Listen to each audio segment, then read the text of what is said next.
How about you guys? But I love partying. Yes, partying is so fun.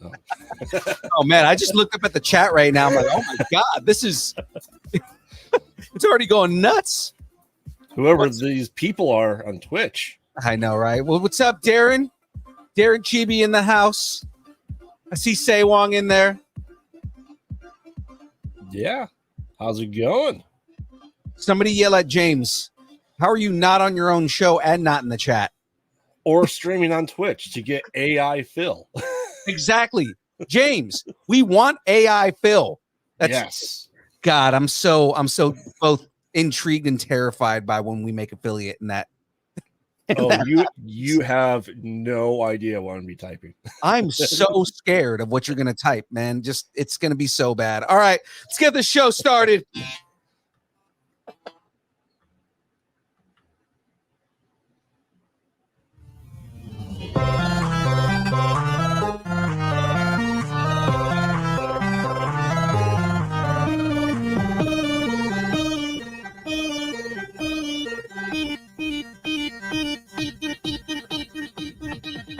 Distance nerding.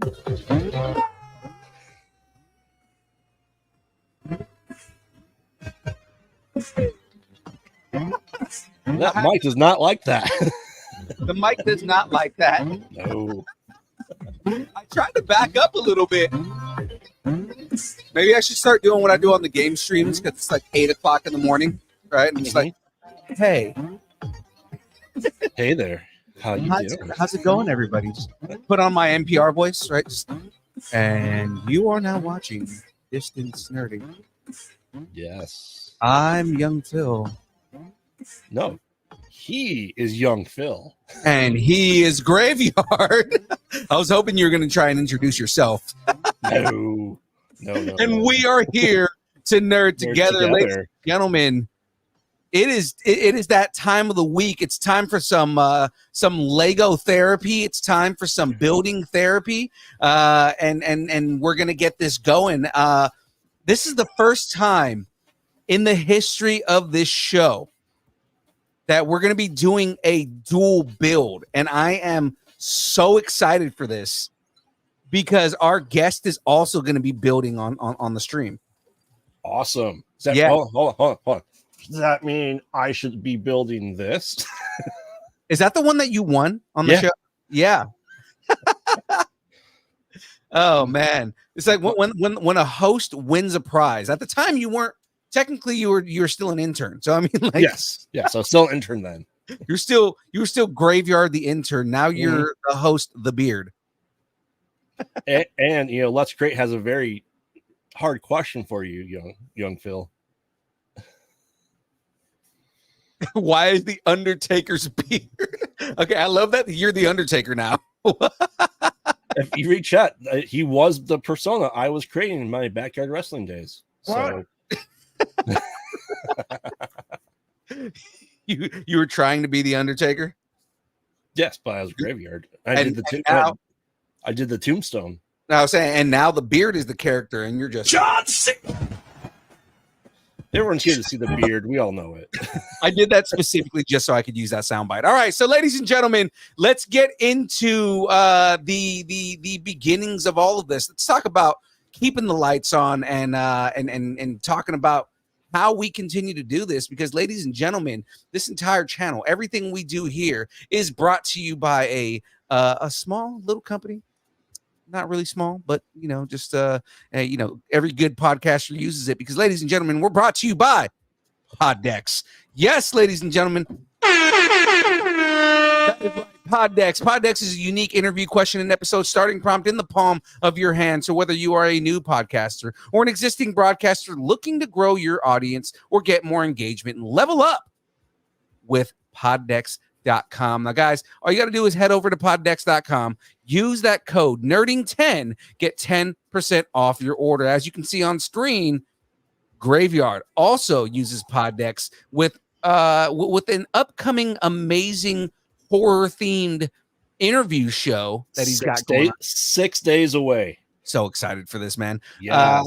Just an interview show that Graveyard does as a part of They Mostly Pod Out at Night. Mostly. I'm sorry. I said that wrong. They mostly pod at night.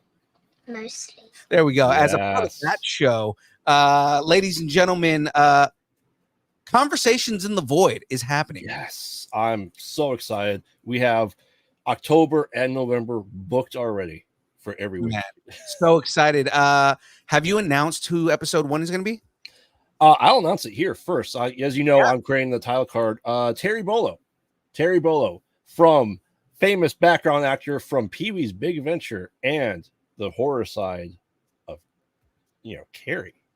Exactly. Right. Yes. So all that amazingness, guys, get ready for and we're going to just do a blatant shout out at the beginning of the show, which I'm going to make you do it at the end of the show too anyway. So absolutely fine. So there we go with that, ladies and gentlemen. That is Poddex. Now, if the show, if the channel, if the stream, if everything we do is brought to you by Poddex, then you may be wondering what brings Young Phil's crazy, rambunctious energy and how does he keep it up? I'm going to tell you how I do it right now, gentlemen. Cocaine. It is cocaine. Cocaine. No, close enough to it. It's Debbie. Wait, I'm going to change the soundbite on this. That's how you feel when you're on coke, right? Fun fact, I've never done coke in my life, so I have no idea. He's more of a Pepsi man. I am, yeah, sure, we'll go with that. Ladies and gentlemen, W is an emerging brand of energy drinks created to help focus, concentration, reaction time with no jitters or crash. W contains no maltodextrin, no sugars, no fillers, no artificial colors or dyes. Now, you may be asking yourself, what makes W different from other gaming supplements? Because that's what it is. It's a gaming supplement for all of us that play video games and need that extra little bit of push. Let me tell you what it is, guys. W it's one of the few drinks that contains Neurofactor. Neurofactor is a neurotropic derived from the coffee fruit. Neurofactor helps give your brain focus and clarity, while the 150 milligrams of caffeine and 3, that's right, I said 3 essential B vitamins help you stay alert and energized. Find out more about W at www.w.gg. Use the code NERDING10. You get 10% off your order. And I mean, Graveyard knows all about all of our sponsors because his shows are now sponsored by the same sponsors. So it's yes. Yeah, except the pod has no sponsors yet. Hint, hint, wink, wink, nudge, nudge, pod decks. Come on. Yeah. Let's do the horror pod deck. Let's make it happen. Oh, yeah, no, man. I mean, like, they mostly pod out at night on that end, but, Saturday morning Nerd Out is sponsored by Debbie. We are. Yes. You have to get caffeinated. It's very important. I mean, how else do you stay this pale and awake at the same time? Exactly. That is 100% the truth. Shout out to Madness Comic Network. I'm sure that's one of our guests' deals. Oh, yep, I'm getting the nod. So yes. So without further ado here, let's bring on the guest, man. We've talked all of our early smack in our opening here, but let's bring on why everybody is here, right? Let's talk about this wonderful person here. So she is a comic writer, comic creator.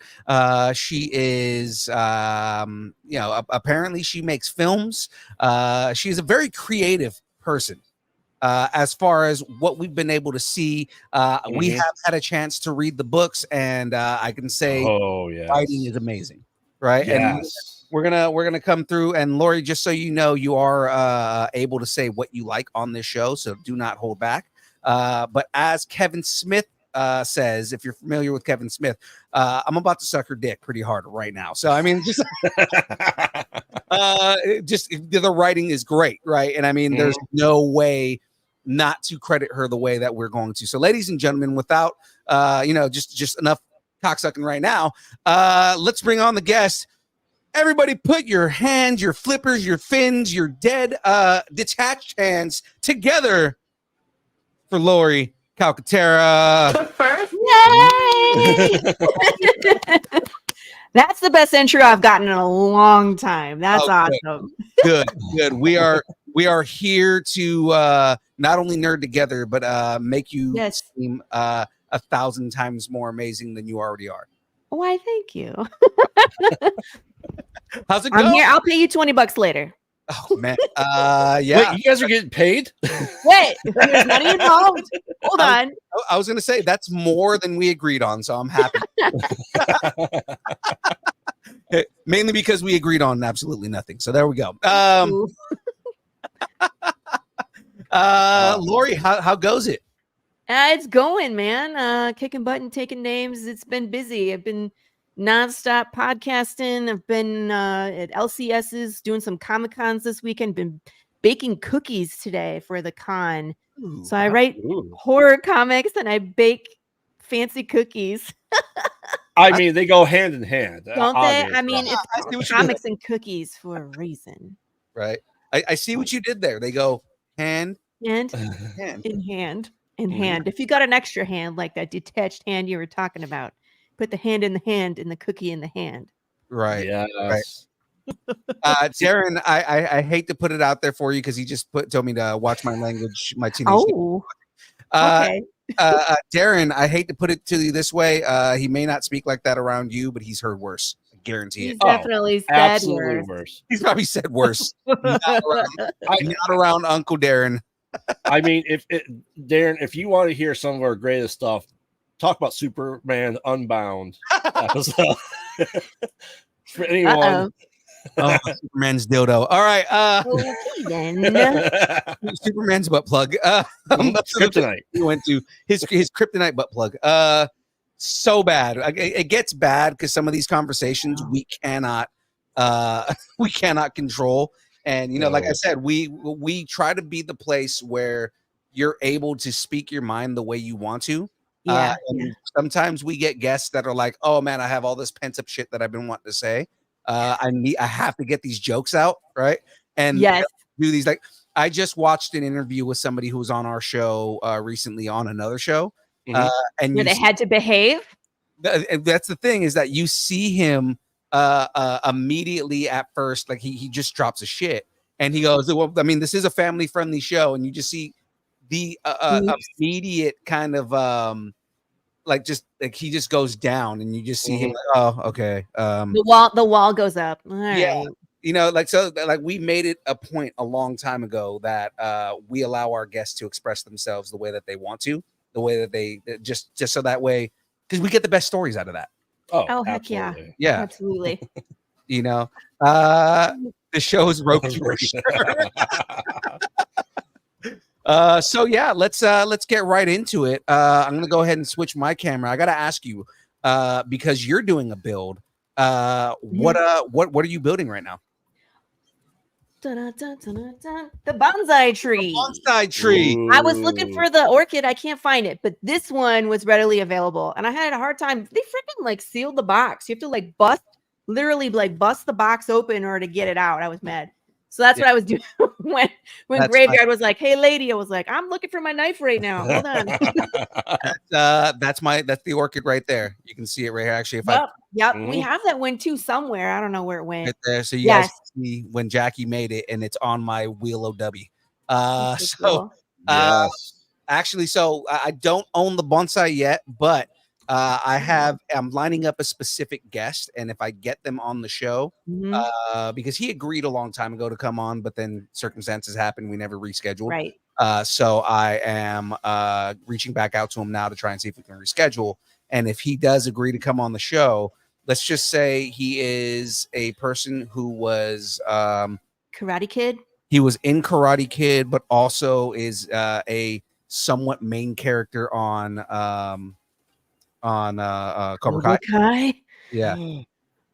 I'm gonna invite myself to that one. I don't know. You can't. I'm just gonna like show up and pirate your StreamYard and just be there. If that's cool. But if we do get him on the show, regardless of what I'm building, I'm switching to the bonsai just because. Yeah, you have to at that point, unless you can get a Cobra or something. Yeah, we've done that before, where we interviewed the guy who played Vader in the suit.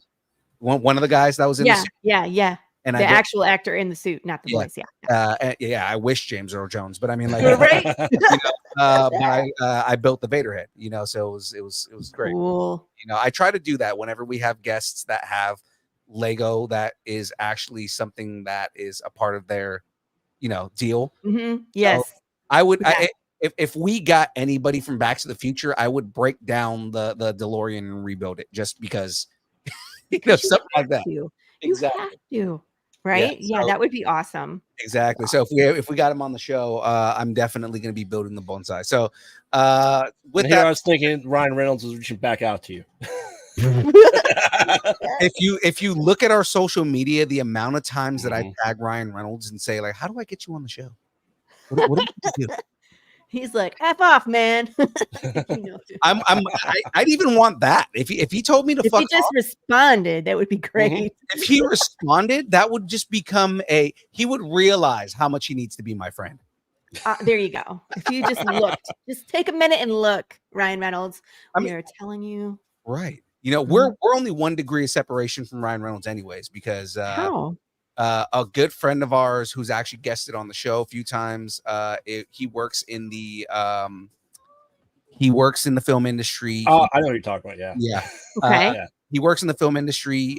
He Curtis Corona. I'm just gonna throw his name out there. Curtis, okay. Because I'm trying to like dance around his name because I don't want to name drop. Throw it out there. It's good. Fine. Curtis.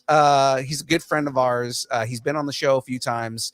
He was on our 100th episode, things like that. Cool. But he works, he's a VFX supervisor.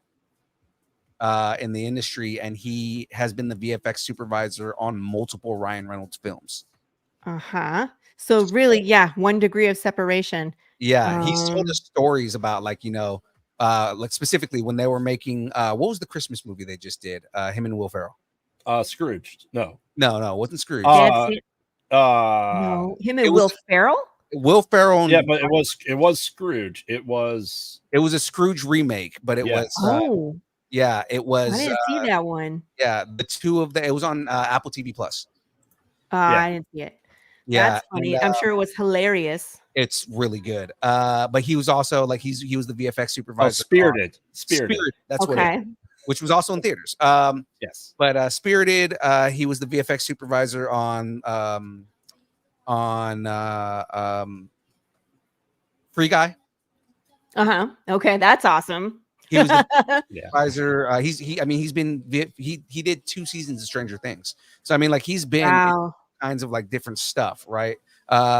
He was the VFX supervisor on the Dark Phoenix movie. There's a lot of movies that he's done VFX on that he didn't enjoy himself, but like I'm sure. I mean, it doesn't. I mean, the VFX could be great. Yeah, but the movie can still suck. You know what I mean? But the FX can be beautiful and wonderful, but we just hate the script.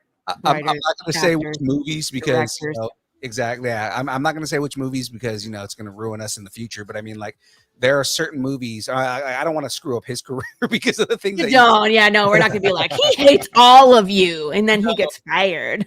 But there are movies that he's worked on where it's fine. There are movies that he's worked on where he goes, don't go watch this movie. It's terrible. It's really bad. At least he's honest with you. Yeah. You know what I mean? Then you can save your $15. Exactly. So except I love bad movies, so I am going to go see it. Well, it depends on the movie. There's bad and then there's bad. Oh, I mean, and then there's like, ooh, it's so bad I want to see it. Like Velocipaster.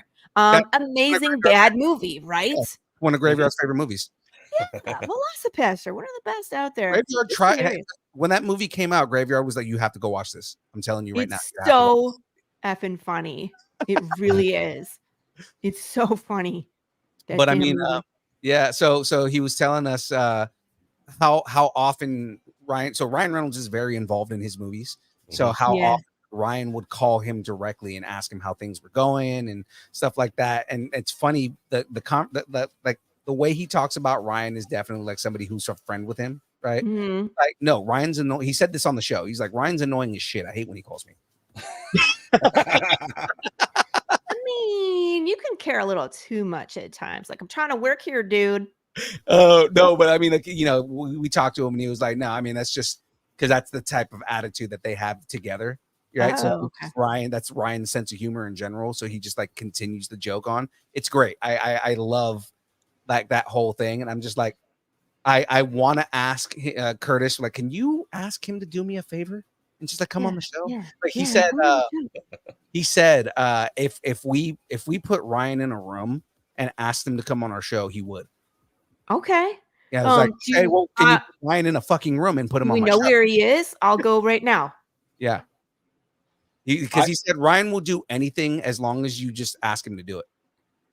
Okay, well, let's get on that. I will help. Phil would be the most. I don't know where he is. Let's get in the car. Let's go for a road trip. Right. Phil will be the most speechless he's ever been on a show because he will not be able to talk. Speechless for me is like a regular conversation with anyone else. So, so you're fine. All right, so let's get into this interview because I've derailed enough here. All right. Yes. That's fine. I am. Speaking of movies, Speaking of movies, if a movie was based on your life, who would you want to play you? Me? Who would play me? Yeah. Ooh. Gal Gadot would be a good one. There's a lady, I don't know what is her name? Cody DePablo from there's like a NCIS. I've been told I look like her. I don't think I got her name right. There's I also been told I look like Salma Hayek. So one of those three would be great. Tell my story. Yeah. Gal Gadot would be great. She's taller than I am and thinner than I am. That would be wonderful. Gal Gadot would probably be amazing. All right. I am Wonder Woman. Here you go. Phil's gone. Say, well, you know how the show goes. He's getting the desk ready for Hogwarts Castle. Exactly. All right. So Say just Wong. kind of to give everybody a preview, or not a preview, but where we're at. Right. So last week I just got bag 1 done. Ooh. So on this, we have the Chamber of Secrets Yes. with Fluffy. Sorry, Fluffy's no, Fluffy's the Cerberus, but I mean, like, that's the the snake, the basilisk. the basilisk. Yeah. Of course, the devil snare. Mm-hmm. So Nice. continuing on here, we'll put you back on the main part. Let's go ahead. I have not cosplayed as Wonder Woman. I am working on a cosplay to be Baroness from G.I. Joe. Ooh, that's Ooh. In fact, my business cards, I had an artist draw me as Baroness on my business cards. They're Wow. amazing. It's like those old school X-Men trading cards where it right. shows you like what powers they have, what their powers and weaknesses are. That's my business card. Oh man, we had a show. So the show that we did before we were here, we were producers on a show called Distance Nerding. I'm sorry. Yeah, We are Distance Nerding. you are distance nerding, but what's the other one? We were producers I on a was show confused. called Graveyard was so confused for a second. I know.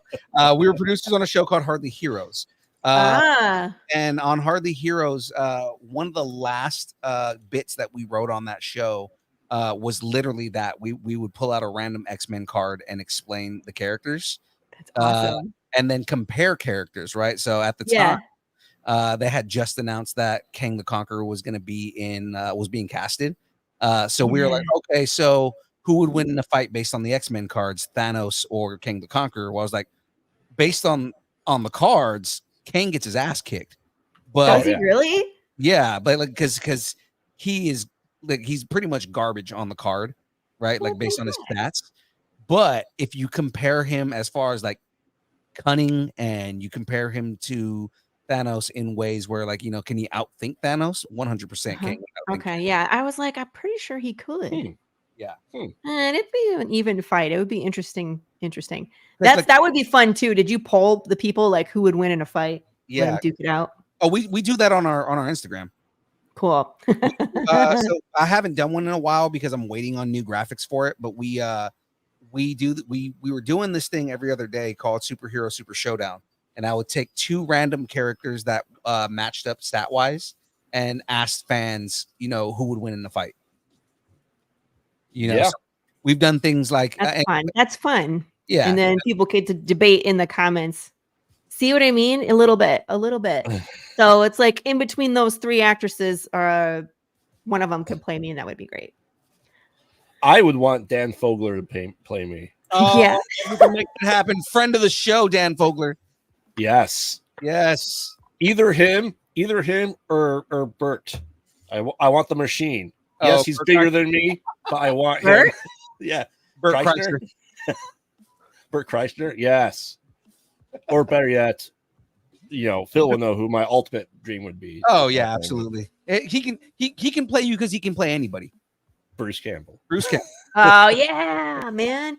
You know what's really a random fact? I went to the same high school as Bruce Campbell.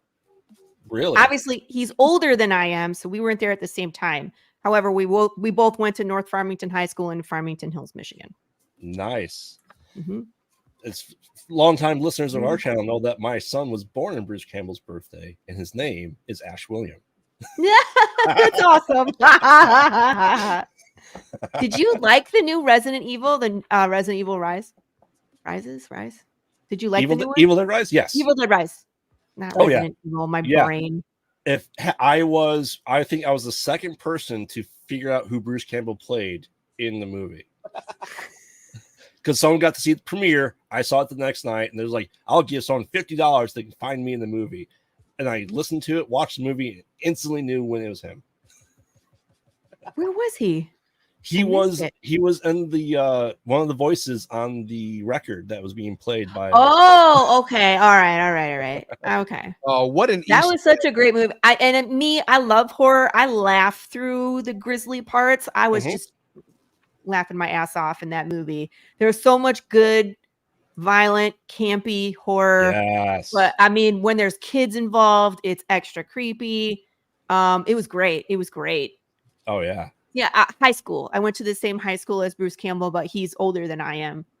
So he graduated before me. So, but we both went to the same high school. That's awesome. Mm-hmm. I guess I'm 0 degrees away from Bruce Campbell, right? As I have met him quite a number of times. That's cool.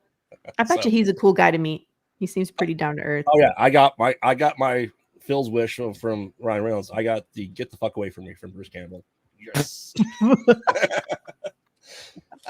I don't know why, but enough about that. So Ask we me have questions. So we do have a segment called Grown Up Geeky. What did you geek out on as a kid?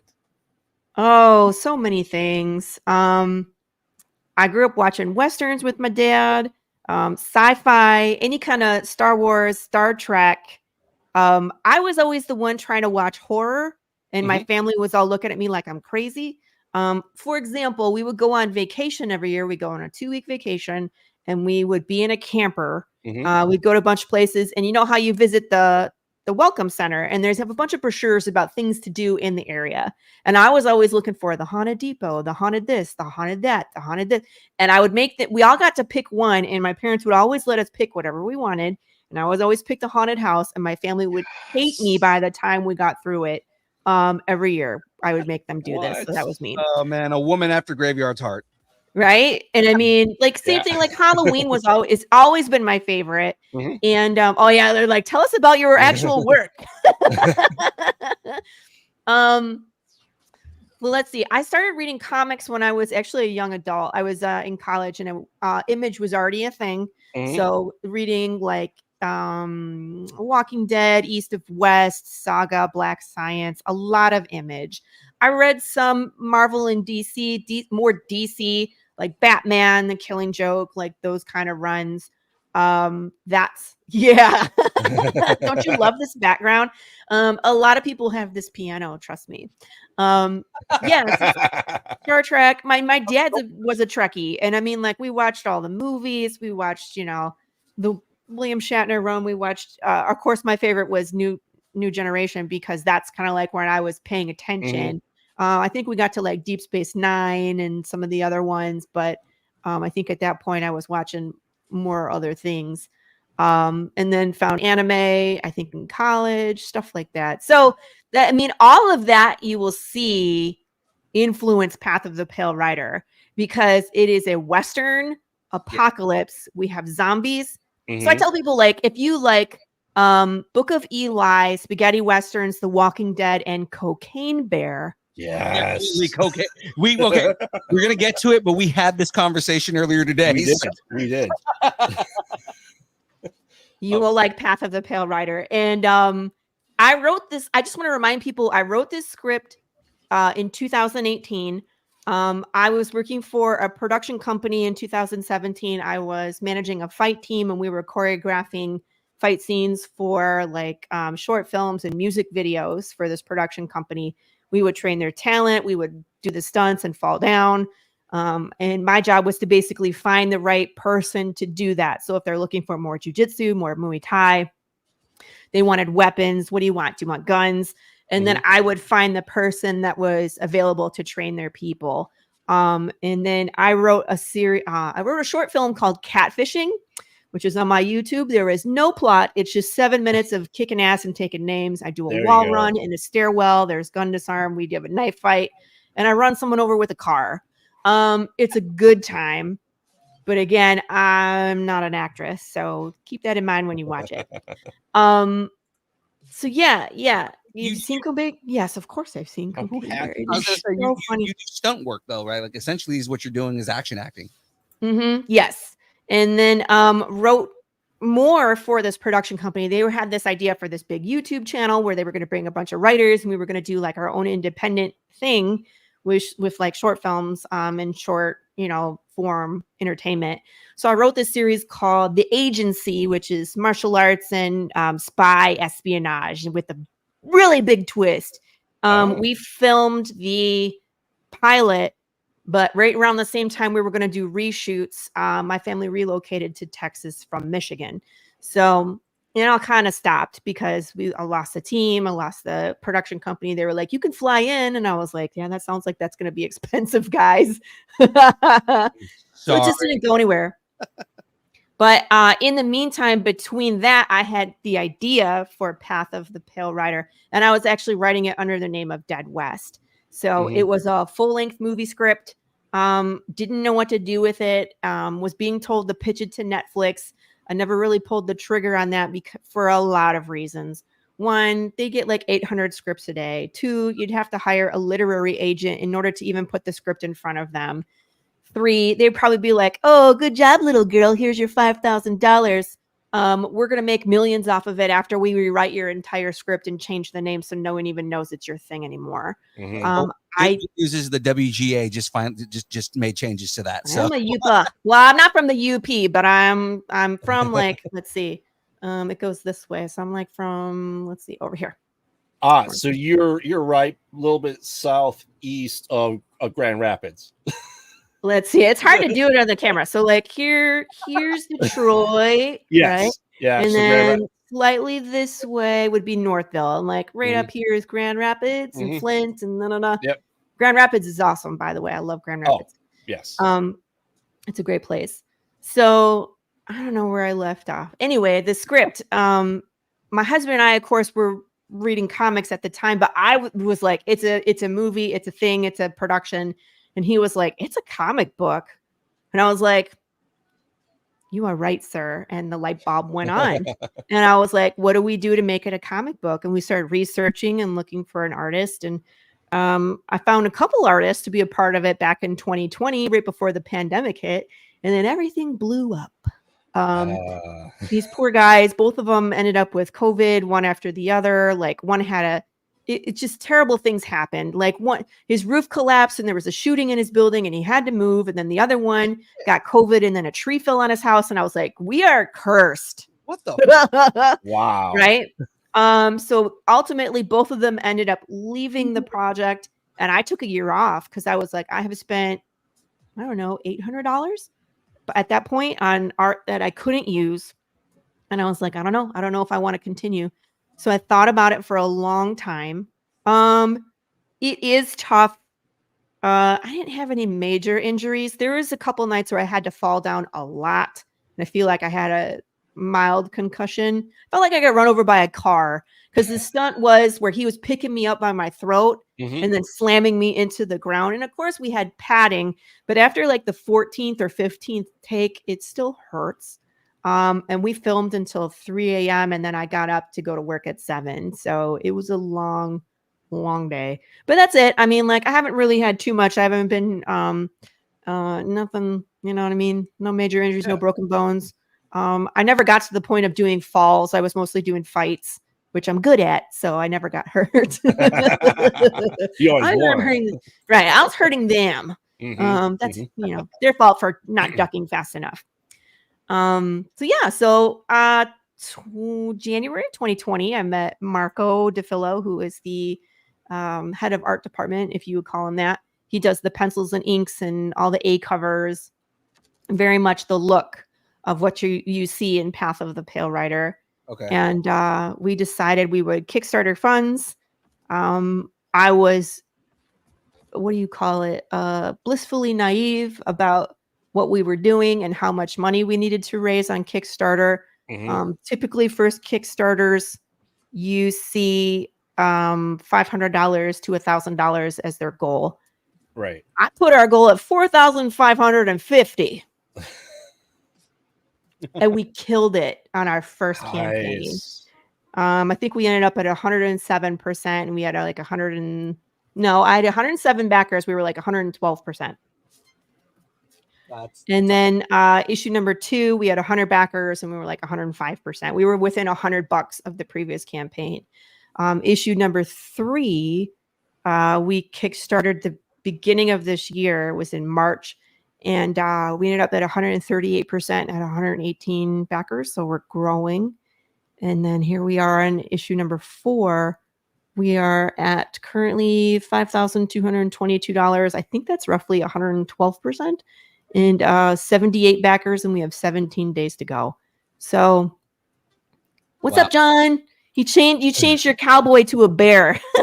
It should. Yeah. Okay, so now the new room on here is the winged Ooh. room. It's the what room? The winged key room. Oh, nice. Yes. Awesome. So, we talked about this. So, obviously this was a movie treatment first. So when did you realize that is it something you want to just keep doing, making more stories for comics going forward after the Pill Rider, or new creations or anything like that? Which, by the way, it makes sense that it was a movie script first. Yes. Totally. I was like, as I was finishing reading the third book, I was like, this would be a good show. Oh, yes, absolutely. Yeah. It has potential to really be, and here's the crazy thing about this story. Thank you, by the way. Everybody who reads it or has read the script tells me that they want to experience it in their own medium. So if you read comic books, you see it as a comic book. If you are in film production, you see it as a film, or an animation, you see it animated. I've had people who are gamers and went to school for creating video games see it as an RPG. It's a very personalized experience when you read the story. So it's amazing how that happens. I don't know.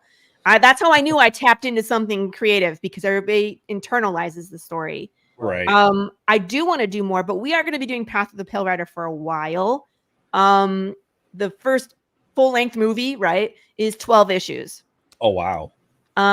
So here we are we're wrapping up basically act 1 of the movie. So first 4 issues, then there's 4, 5, 6, 7, 8. Issue 7, when we make the turn, like it's a wild ass issue, you guys. I cannot wait to show you issue number 7. Jude St. Clair figures things out in the third act. So I know I've been asking people and telling people like what broke death or why did the dead no longer die. I will tell you what happened. And then we start the second arc, which I've written 9 issues of that out of 12. And it is 100% more wild than this arc. I blow shit up. We pay homage to Indiana Jones. We have comic relief in the form of some dude is just ahead. It gets really wild. And then after that, there is a third arc, and we will close up shop. But it's big, right? There's so much more now. Let's create. It's 12 issues until we finish up the first arc. 12. But I mean, like when you can get stuff like One Piece, Naruto, you can get long going, projects out there. I akin mine more to like, I don't know if I want to say this. Maybe I won't. How about this? I want to say that there is an end to this whole thing that has already been written. And what that does to a story is it helps actually go somewhere. We're not going to have fluff issues. This isn't Lost. This is more Breaking Bad. God, I love it. Okay. And when it's done, it's done. We're done. We're moving on. I have other scripts out there. I've been tapped to be a part of other people's creator-owned comics already. Like I'm writing issues for William Russell's Psycho Sal. I'm going to be writing lots of issues for Incantessi, which is Rich Parada, who was an inker for Batman in the 90s. There's other stuff for me out there. I don't have to keep writing Path of the Pill until people hate me. You know what I mean? Like it has an ending. When we get to it, you'll have fan service. You'll feel fulfilled. The story arc will come to an end. Everybody will be hopefully happy and maybe a little mad at me because that's what happens. Nah. I think you guys will be happy. I'm excited have a whole for team it. of people to work on the book. I have there's 3 of us, well, 4 technically. So Marco DeFillo does the inks. He does the pencils and inks. And then Matt Chambers is the colorist. I letter. And then, of course, Rachel Bullock is our editor, who is amazing. And she's been with us from issue 1, but she's been shy. So this is actually, when you look at our Kickstarter, you actually get to see her face for the first time. So I have a question, as we've had some comic artists here, and Phil knows the question I'm going to ask is there such thing as too much gore in your comic? Do you have to censor anything? I don't censor. We hit a lot of really messed up topics, and I would love to do a deep dive about the ethics that come up in Path of the Pale Rider. We don't pull any punches. It's the apocalypse. We've taken people's heads off already. Yeah. If you read the Choose Your Own Adventure book, I think I decapitate just about everyone. So, and I think there's a part where you have a choice whether you shoot a child or not. So, no, we don't pull any punches. But it has to be related to the story. Right. But the story in itself is just so dark. Yeah, it's dark, it's gory, and we don't shy away from that. Marco has no problem drawing anything I ask him to draw. I love stories like this. Like I love stories where you don't pull any punches and where you tell the story the way you want to tell it. Like that much better for me. Well, that, and it's like okay, so can I pitch the story to your peoples? Yes. All right. So in Path of the Pale Rider, your body can die, but your soul doesn't leave your body upon death. Okay. So you become undead or a zombie, but it's like, it's you, it's your mom, your neighbor, it's graveyard. We're the same, we're people, right? But you are decaying. And as your brain decays, you lose some of your humanity. You become violent, you become forgetful, you lose time, you become detached from humanity. It's really kind of a scary idea to think, to be stuck in your body as it decays. And some people actually go through this with degenerative diseases, right? But this is like that on crack, right? Because you're rotting, you stink, it's just all the terrible things that go along with it, right? So in this world, we start issue 1 10 years into this apocalypse, and we're following this cowboy named Jude St. Clair, who's like the last guy. Ooh, it's the chess set. Yeah, cool. That's the second place. That's the second time. Let's create is asking all sorts of good questions. I promise you, I will answer them all. I'm queuing them up, so I'll pull them up as we get. Yeah, I will answer them all for you. So Jude St. Clair is in the wild. You get to see how terrible the world is. He makes some bad decisions, probably because of lack of sleep, which is human, right? And comes across this road with this giant undead bear named Big James. I am terrified of bears. BJ was so dope. Apex predator. Yes. Oh yeah. And now you can't kill it. Right. Because it's already dead. So if it could run faster than you, swim, climb trees, comes with ready-made weapons, how do you get away from this thing, man? I love the concept that you have where it's not just like a strictly human thing like it is in like most that's what you find in a lot of zombie genre, right? It's human, it's a virus, it's this, and it's transmitted. What if it wasn't? What if death is just broken? Nothing. So people, animals, insects, fish, nothing. That's another thing I liked is when you start getting into like the real world effects of this stuff. Like it's not just like it was just I found that extremely interesting because rather than it just being like, people aren't dying and the world falls to shit because of that. Like, no, there is like a clear time what's going on, right? Like, and I, oh my God, like one of the things that kind of blew my mind was, like there's politics in this to an extent. Very much so. Very much so. Where you start getting into like dead people versus undead people. Yes. And like you there's a scene, not to spoil too much, but I mean like there's a scene where somebody gets assassinated just on TV. On TV. And the thing is, like when I started thinking about that, I was like, what's bad about this is now it's what the politics behind this is people wanting to be alive versus being, ostracized for being dead. And it's kind of like, well, people don't want to be killed because then they're going to become undead. And you and you see like the worst thing that you can do to somebody is assassinate them because now they have to live dead. With that, and that's the thing is like it's so complicated because here they are passing all these laws about and it gets worse. So first it's like curfew, and then it's like, okay, everybody has to wear this device so we can tell if you're alive or you're undead.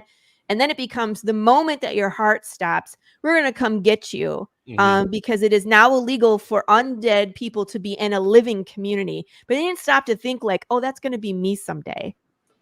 Right. All these things that I just passed will apply to me when it's my time. And that sucks. You know what I mean? Why would you do that? But it just creates all the ethical questions and problems. Like, for example, in issue number 3, where it's like a young girl has passed. She's 15 and they come and collect her. They take her right out of the house. Their mom is fighting tooth and nail to keep her. It's like, she's not a threat. She's 15. And they're like, that's not how it works. This is for the good of the community. And they snatch her. Who knows where they take her? Right. Now, there are places like Pine Fox Undead Retirement Community, but a lot of those places you got to buy into. And who knows if they're really real? Because once they come get you, you're never heard from again. Right. Who knows? One of the things that kind of like threw me on this is I didn't say it was a virus. You're gonna have to read it there. Let's Create. I'm starting to get ideas, and I don't want to spoil anything, right? But I'm starting to get kind of like ideas of like where the story might go, and that's kind of like our thing, anyways. Is we try to predict stories before it happens because that's just what we do. I mean, like, do you want to tell me your prediction, and I will stoically pretend like it's not the truth? Considering the name of the story, I'm assuming. Tell me what you know about the name of the story. Well, the Pale Rider, right? Well, the Pale Rider is one of the 4 Horsemen of the Apocalypse. Correct. So I feel like it has something to do with death, him or herself, depending on how you wrote the character. Interesting. You are correct. It is, well, not about that part, but the name itself, Path of the Pale Rider. I'm trying to invoke a couple different things. So Pale Rider is a movie with Clint Eastwood. Right. It's great Western where he comes to a town and he kind of needs to set things right and then disappears and they claim he's death. But they don't really know. Right. And then, of course, the Book of Revelation is he who rides in, the last horseman, he who rides in on a pale horse, his name is Death, and hell follows him. So again, it's the path of death. It's Jude St. Clair's path to find death. In whatever form that takes, because death is broken, death is missing. Right. Who knows? And that's kind of where my idea is going. But again, without giving any spoilers, just kind of really saying the ending of the 3rd book was definitely something I was like, this is something he's gonna have to deal with at some point. Absolutely. Absolutely. I do love the inclusivity of that particular character and the way you wrote the character in. I thought that was amazing. Which again, I think lends itself more so to a film because that is a good character to portray on screen. Yes. Right? And one of our major problems with writing a comic is the sound. Sound in this world is very important. Right. So in the first issue, when they're trying to be quiet and sneak around this dead bear, it's ultimately the noise that they make that wakes him up and then the consequences that come from that. Right. There's other times where it's going to be so loud it's unbearable. See what I did there with bears? But it's gonna be just terrible with the sound, and that's gonna be something that we have to try and figure out in a 2D manner. But if it was animated or live action, it would be no problem. But it's so dramatic how much sound is so important to this story. Oh God, this would be good anime too. Yeah, I was thinking that the studio that does freaking Castlevania, I would love to see this done in that style. Out of Texas, yes. They're out of Texas. They're out of Texas. Where are they? I want to say they're out of Dallas. I am literally an hour north of Dallas. Okay. I will try and put me in touch. I don't know anybody there, but I mean I can at least get you their information. That would be great. I'll pitch it. I have no shame when it comes to being like, hey, I have a great script. I'd love to show it to you. This would look great. Even then, Yeah, Funimation is out of San Antonio. I know it's a little bit further, but I mean, still, like, that's about 8 hours Yeah. away. Yeah, I mean, I could send an email. but but I was gonna say that's the same difference for like us to LA, right? Like we're in Sacramento to LA. It's an 8 sorry. you know. You don't need to apologize to say one. The bear pun. That's where I live. I live bear humor and bear. We do a lot of shenanigans for doing Path of the Pale Rider. It's really ridiculous the amount of stuff that we do. That's just crazy. I mean, like when you do something that's so dark, and so terrible, you almost need that comedy to kind of even it out. So we're just not like in the dumps all the time. Simon says shenanery. Shenanery. Is that a word? It is now. It is now official. It is in the world of graveyard. It is.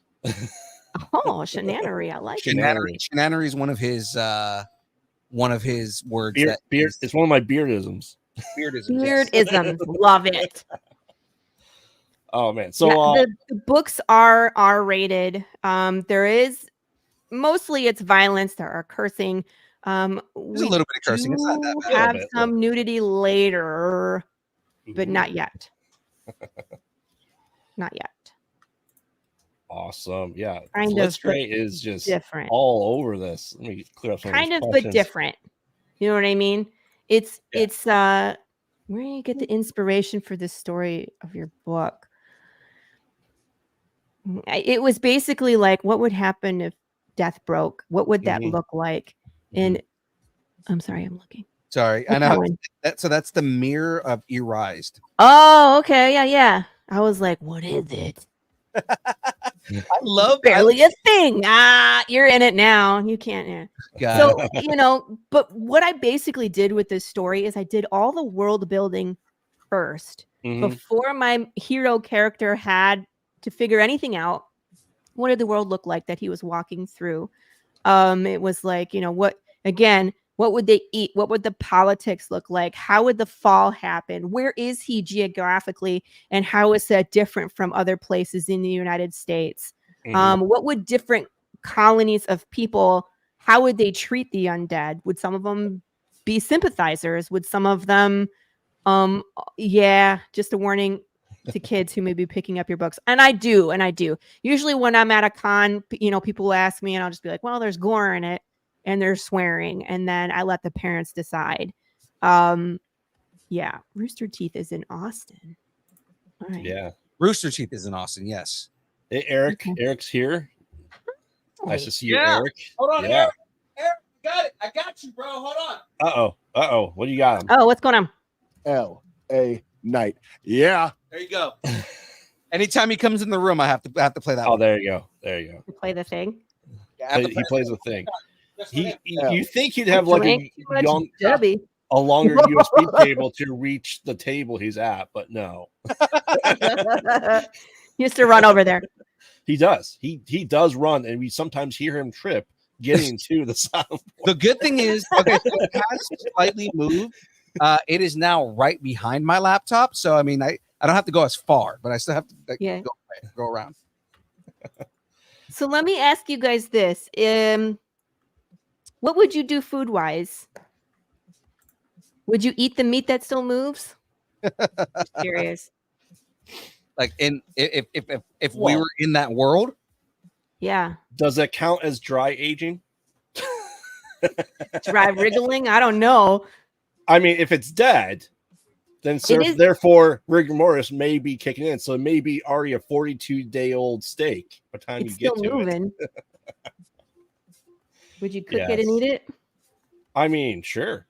If you ever around groups of people and they say, "Here's mystery meat," you don't ask what it is. You just eat it because you know. You should ask in this world. Is all I gotta say. Here's the problem with eating meat in this in this world, right? Even when you eat it, it's still moving in your stomach. Yes. I was doing another show and someone was like, you do realize this means that everybody ends up as poop in your apocalypse. And I was like, dude, what? He was like, something eventually will eat you or you're eating other people. So everything ends up just being living poop. And I was like, Good night. Tip your waitress. So that means in the future, at this point now, there's going to be a comedy comic that you're going to write where it's a world of walking and talking shits. Yes. I'll leave that to I'm down someone for that. else. I don't know if I'm gonna do that. I'll leave that to someone else. Soylent Green is people.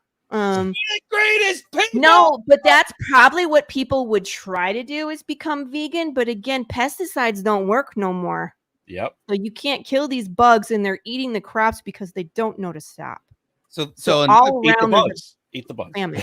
but You can eat the bugs, and they're Yeah. still going to continue to move and eventually become poop. But right, here's the problem is now the amount of people who are probably starving to death and don't know that they're dying.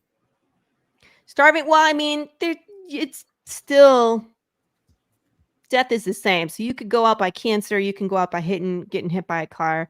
And fun fact: if you sing "In the Ghetto" by Elvis Presley in my world, I will smash you to smithereens. In the I ghetto. hate that song.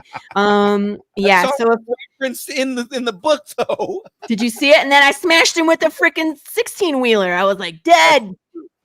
That's true. How How about if deer turn into zombie because deers are vegan? What? Yeah. Yeah. In the deer, ghetto. everybody, nothing can die. I mean, and this is funny too. In my world, I'm sure someone was like, "Well, just shoot him in the head, Roy, and it'll die." And then shoots a freaking zombie who then just goes ape, goes ham because it's still there, but now it's like it has less access to its brain, so therefore it just. God. So you adhere to the Return of the Living Dead zombies then? Kind of, yeah. I was gonna say I can imagine the comedy of "Fucker, you shot me."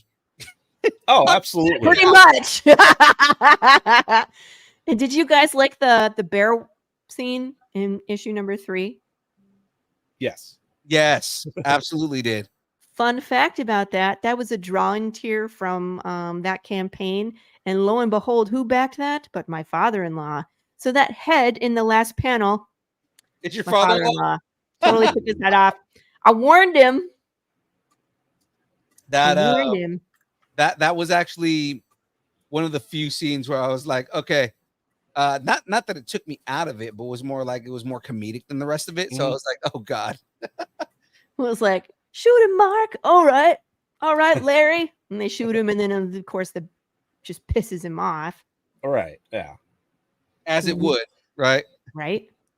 Oh, that's not spoiling nothing. That's not anything. I'm telling you guys right now, there's a lot of stuff that we've talked about. It is not spoiling anything. Guys. No. Not spoiling anything. There is a lot of good stuff. There's a I was lot gonna of good say, stuff.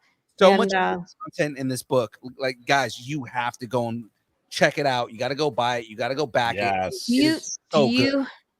have my Kickstarter's thingy? I do. Hold on. Or I can share screen, Hurry. whatever you Listen prefer. to him trip. Trip. There it is. Oh, Yes. don't leave me by myself. That's horrifying. We're still here, just off screen. All right. It's my best camera work for myself.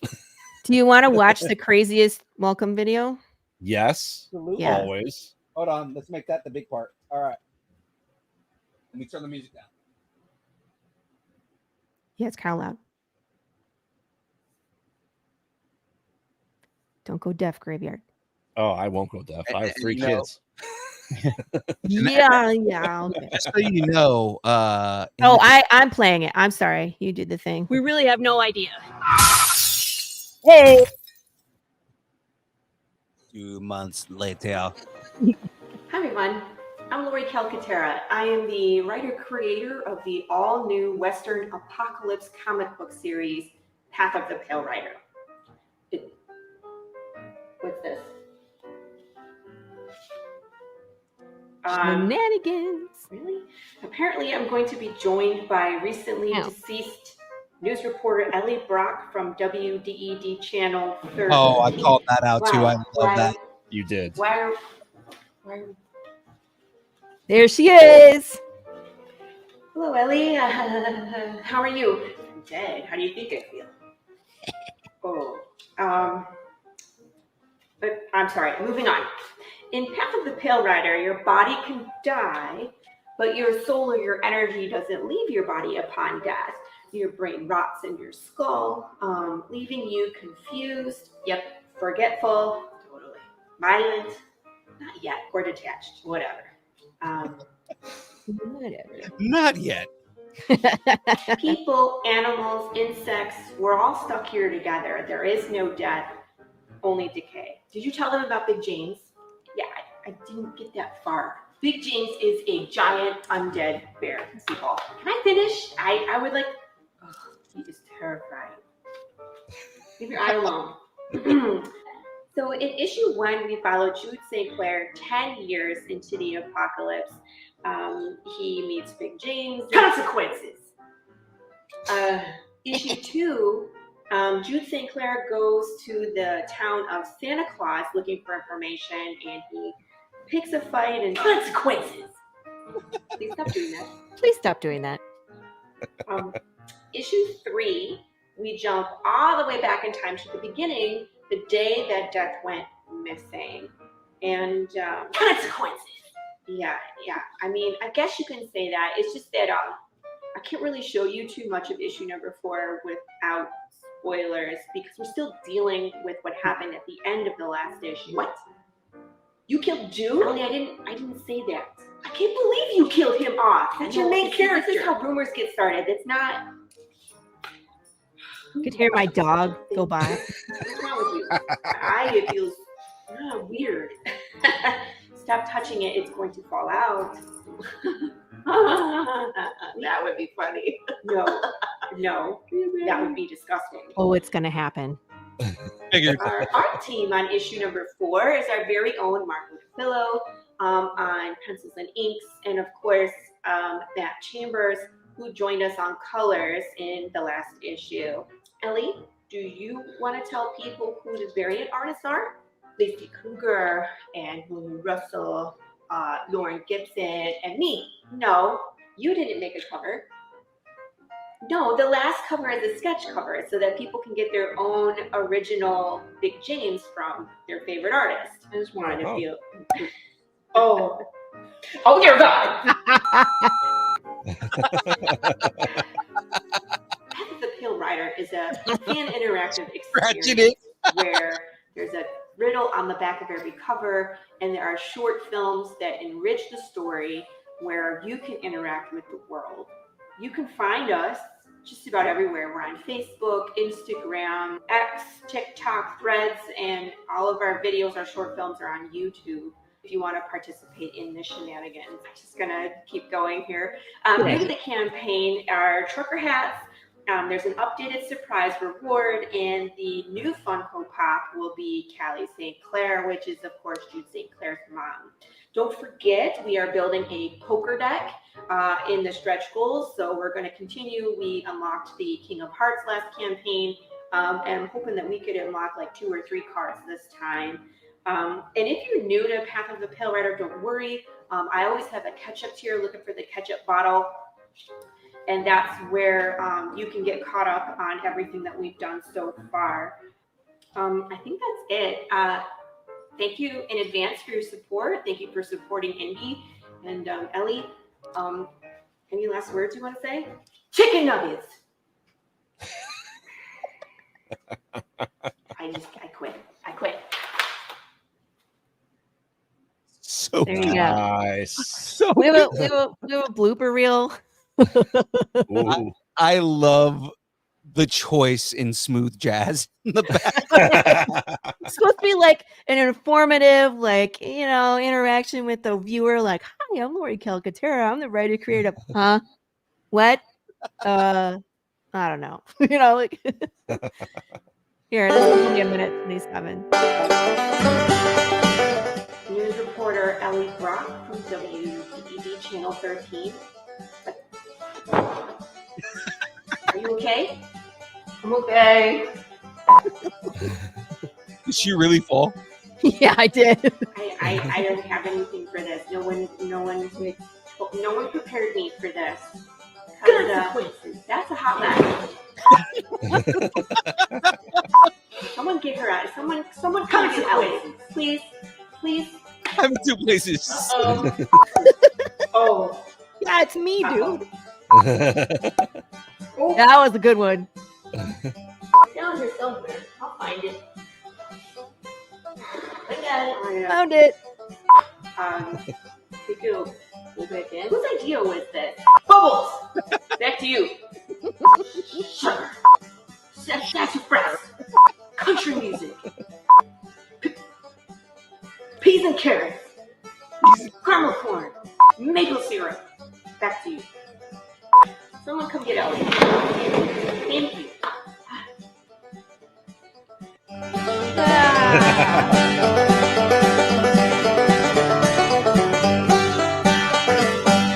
Yay! That's awesome. All my blooper reels have that banjo music. It's funny. Nice. Thank you to my husband, who is such a good sport,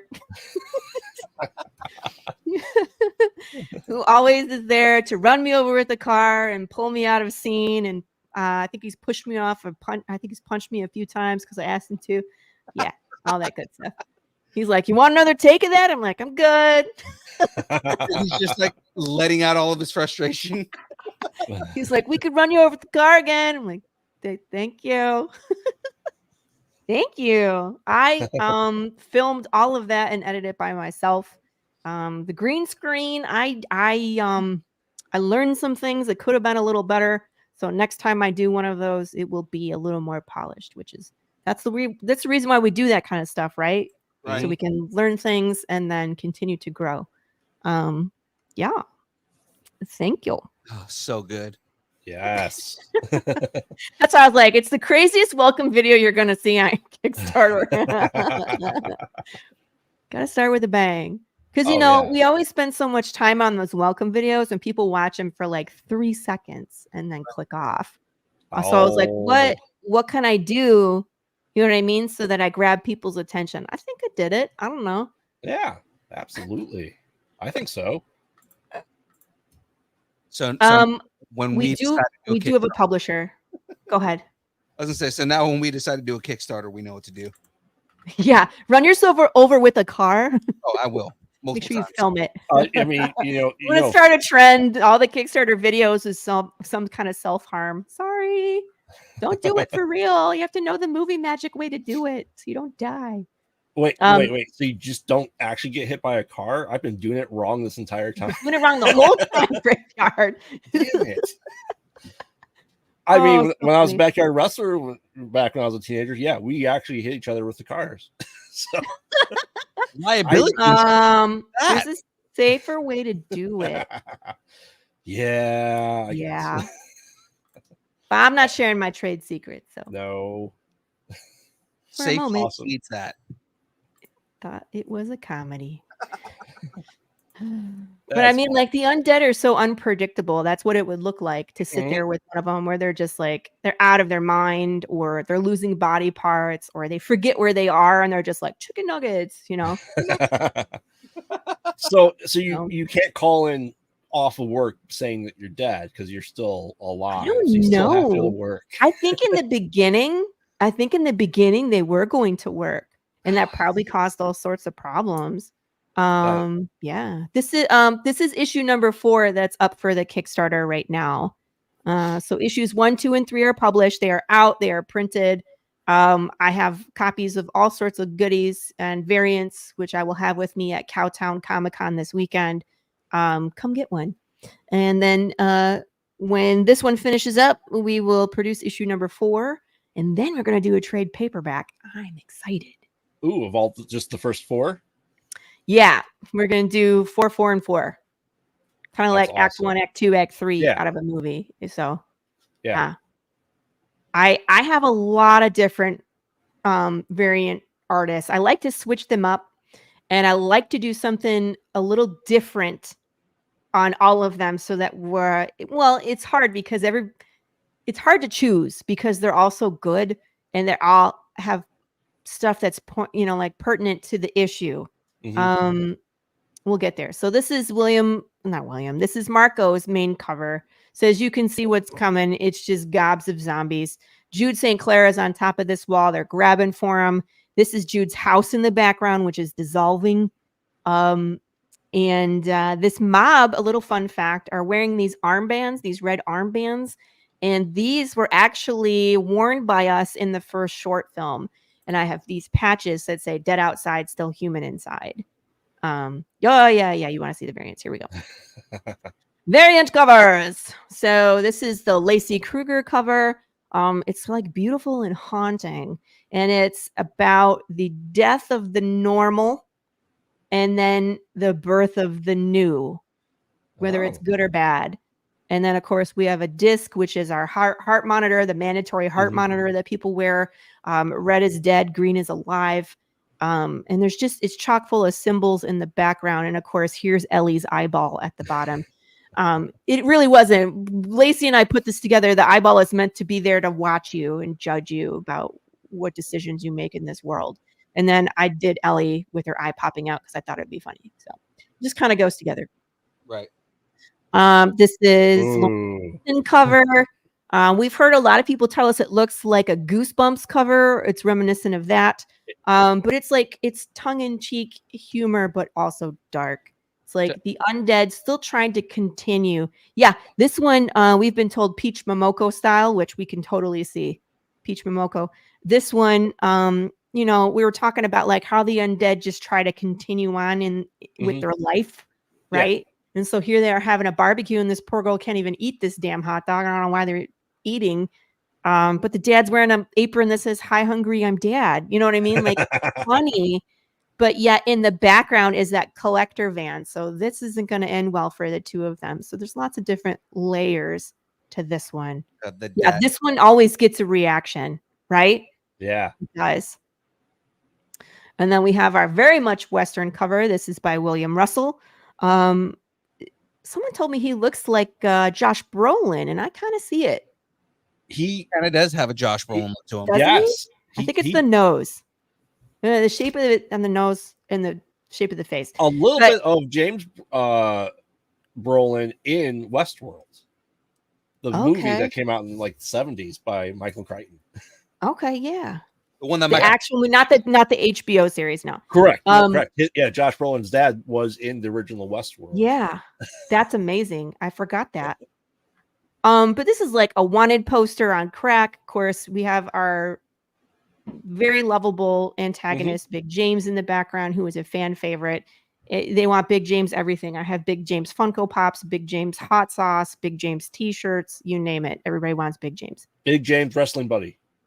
Yeah, I want to wrestle with him.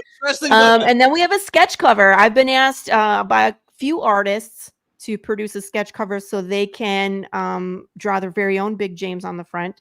If you are not an artist like me, there is a pledge level where you can have Marco DeFillo draw your own original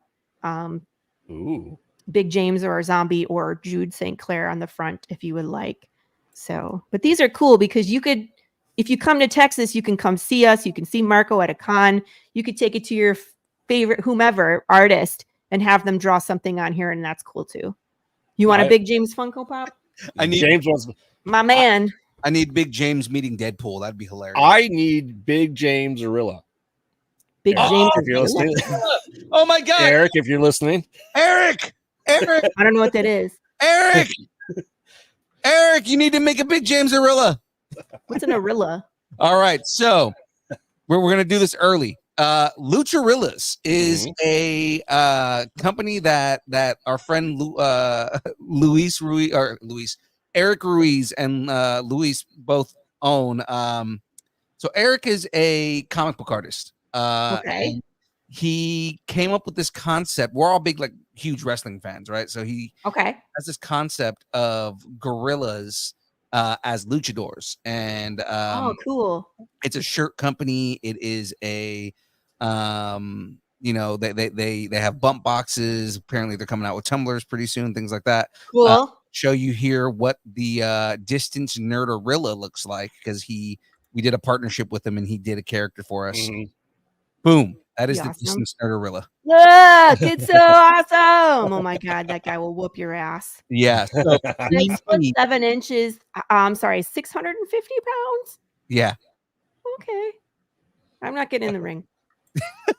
So what we're saying is we need a BJ Rilla. We need a BJ Yes. Rilla. And they call him BJ in the world, which is my, gutter mind. Because in the second book, in the second book, Jude goes to this bar and the guy's like, "Did BJ get you?" And he's like, "Excuse me?" He's like, "Big James the Bear." And he was like, "Oh yeah, no, that fucker got us all right." Like BJ the Bear. yeah. Oh man. I want to talk to you. You talk about some cons that you've gone to. What has that been like for you? Are you new to cons? Is it different for you, kind of being at a table? Let's see. Well, we published last year and we started going to cons last year.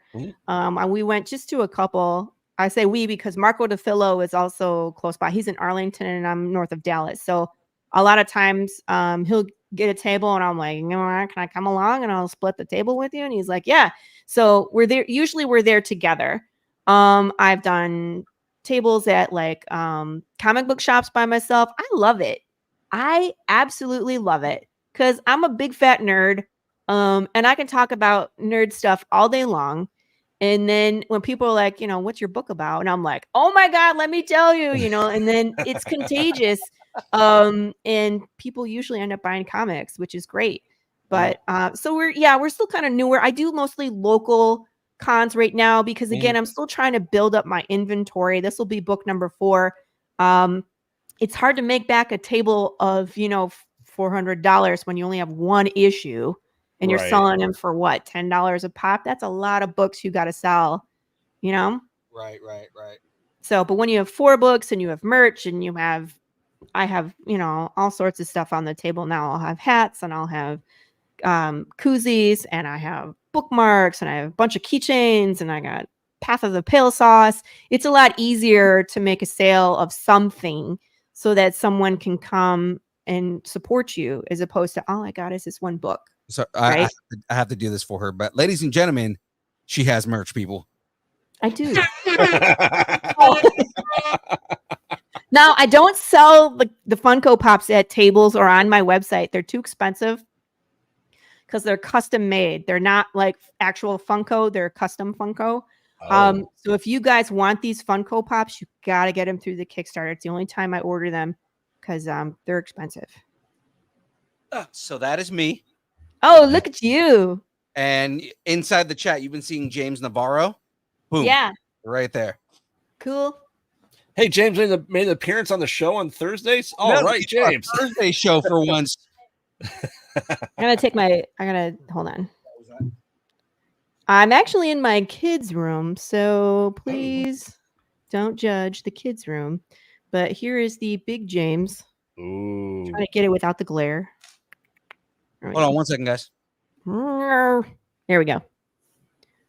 But he's giant. I'm just gonna show you. Here's Jude St. Clair, right? Yeah. So he's giant. And what's cool about these, we run 2 Funko Pops every campaign. There's only one of the new one, and then there'll be 5 of the one that we released the last campaign. So this new one is Callie St. Clair. She's already gone. But there are a couple more spots to get Dwayne Fink, which is the lovable drunk who probably knows something about how this all started. Right. I mean, he was a big deal before we got into the third book. So, he is a big deal. This is the guy that Jude St. Clair has been looking for years. Right. He finally tracks him down and finds out he's the town drunk. He is so drunk he climbs on a table, spouts some nonsense, and falls off the table. And that's how you meet Dwayne Fink. He sounds like he's fun to hang out with. I want to hang out with him. He's an amazing person in the apocalypse. You're gonna see more of Dwayne Fink. He's coming. You'll find out what he knows in issue number 5. You know what he reminds me of is in Independence Day. You're the third person to say it. Yeah. Third person. Yes. He's like the dad. Independence Day is Dennis Quaid. Dennis Quaid's character. That's right. Yeah. Where he's Really? like, aliens are coming. And they're like, shut up, guy. They're like, go get him a coffee. He's drunk. Mm-hmm. Punkos are dozing. Is that who he's based Is it on? free? Him too. Yes, it comes free with your order on their Kickstarter. With your pledge of $200. Yes, it's free. I'm not joking. For that. Yes. Wish they were free. Yeah, I know, right? With autograph for buying merch. Ooh.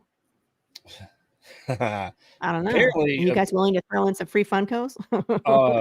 Phil, let's create some free pop signed by you and James, just so you know. For buying merch. Then he needs to go to a show when we give away stuff. Because we give away a lot of stuff. I mean, I don't know if I even have your autograph yet. Who the hell wants my autograph? Come on, man. I know. I have an IMDb page. 100%. You have an IMDb page. I do. I have one of those too. We can be friends. I'm just all right. Writes interviews. That's it. My short film Catfishing won some awards in the nice short film circuit, so that's why we have an IMDb page for that. So yeah, so that's Oh wait, here will you put the Kickstarter back up? I want to show people some of the cool stuff that we have. Yeah. Because we have books, of course. We have issue 1. You can get digital catch-up tiers. We have physical copies with PDF for starting at $15. The early bird, unfortunately, is already gone, which has the collectible sticker that we run every time. But all the variants are the same price, so there's no jacking up the price on certain ones. We have a collector patch. So it says, want to choose a side? Show off your living decision by adding an iron-on collector's patch to your favorite jacket or hoodie. These are supposed to be reminiscent of like Umbrella Corporation. Ooh, I like it. Yeah. So it's very simple. It's the red disc with an X through it. So it's like, we're coming to get you. You're not allowed to be undead. We have my trucker hat that I'm wearing right here. We're going to be mass producing those. Ooh. So we got a couple people back in that. That's the new hot item. Ketchup, because it's a ketchup bottle. This is the ketchup physical tier. So you get all 4 issues in one box, which is amazing. Like, I thank you everybody who has been with us since the first campaign. And it's been taking us about 6 months. We're trying to pick up the pace. That's why we brought on a colorist. But can you imagine what it would be like to just sit down and read 1 through 4 all at once? I'm kind of jealous. Oh, I need to ask my wife for a raise in my allowance. Right. Dead outside, still human inside. I got a couple t-shirts. We usually run 2 t-shirts and they're usually contradictory, which makes me laugh. So here's like a close-up. So if you choose the living side, get the undead out of here. It's no pulse, no rights. And then if you choose to be an undead sympathizer, you get the dead outside, still human inside graffiti t-shirt. But what if I'm dead inside too? That I can't help you with, sir. Oh, okay. You need to have some more of that caffeinated powder stuff. Dummy, yes. Oh God, yeah. No, we still need to make a beard-eyed army shirt. Mm-hmm. I completely That'd agree. be cool. I completely agree. I mean, just the beard. I need a bearderilla, just beard. Yeah. Eric, once again. Eric. I'm a member of the beard-eyed army. Yes. We've been running metal covers since issue number 2.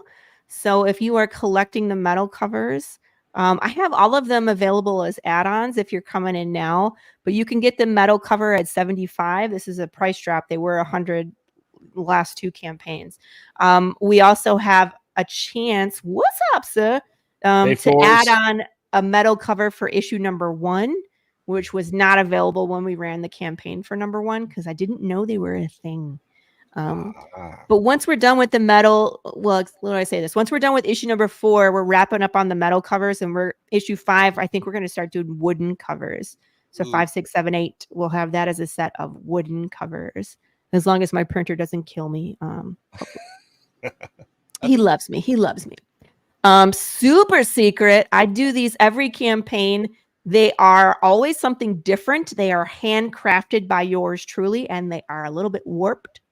The first one I did was called The Bones of Despair, and it was a handcrafted wooden box made by yours truly. I wrote a poem. Right? Oh.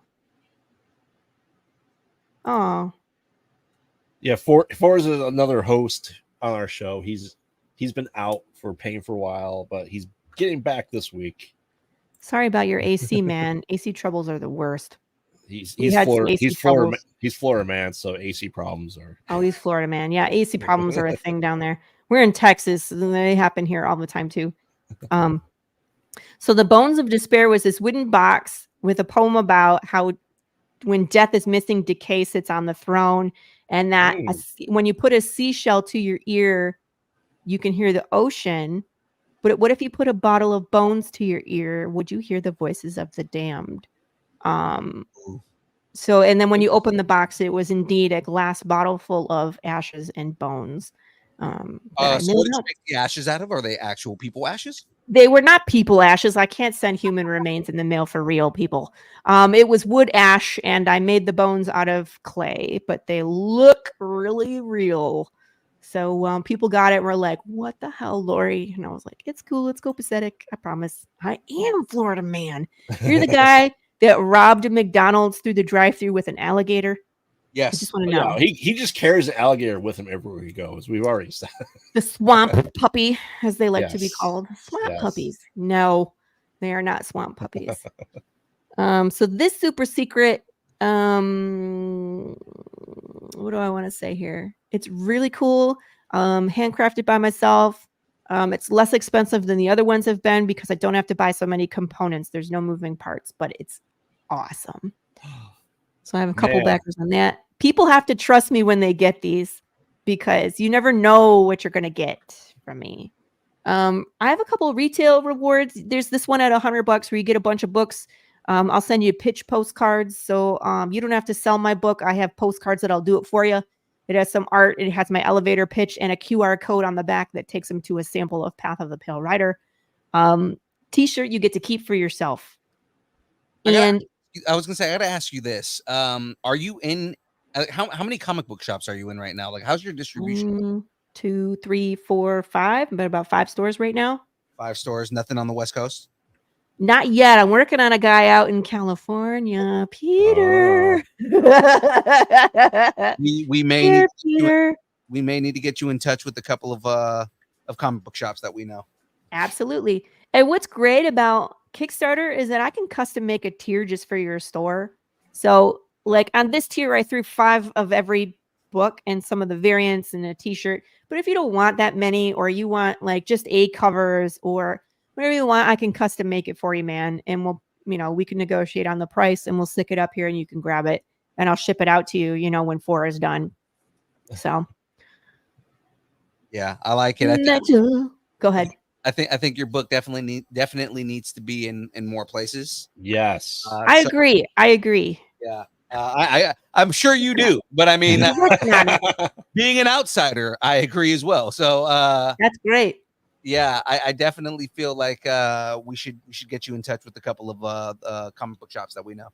I would definitely appreciate that, man. Yeah, and we'll have to touch base too because I'm starting to do 2024. I'm start going to more horror cons, and I'm bringing some along, friends of the channels, QR codes and stuff like that too.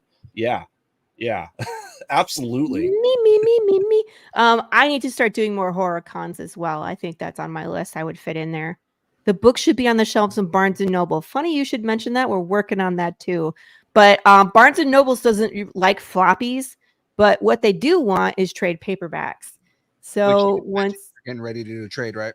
Exactly. Once 4 is done, then a trade paperback happens, and then we can be in negotiation for that.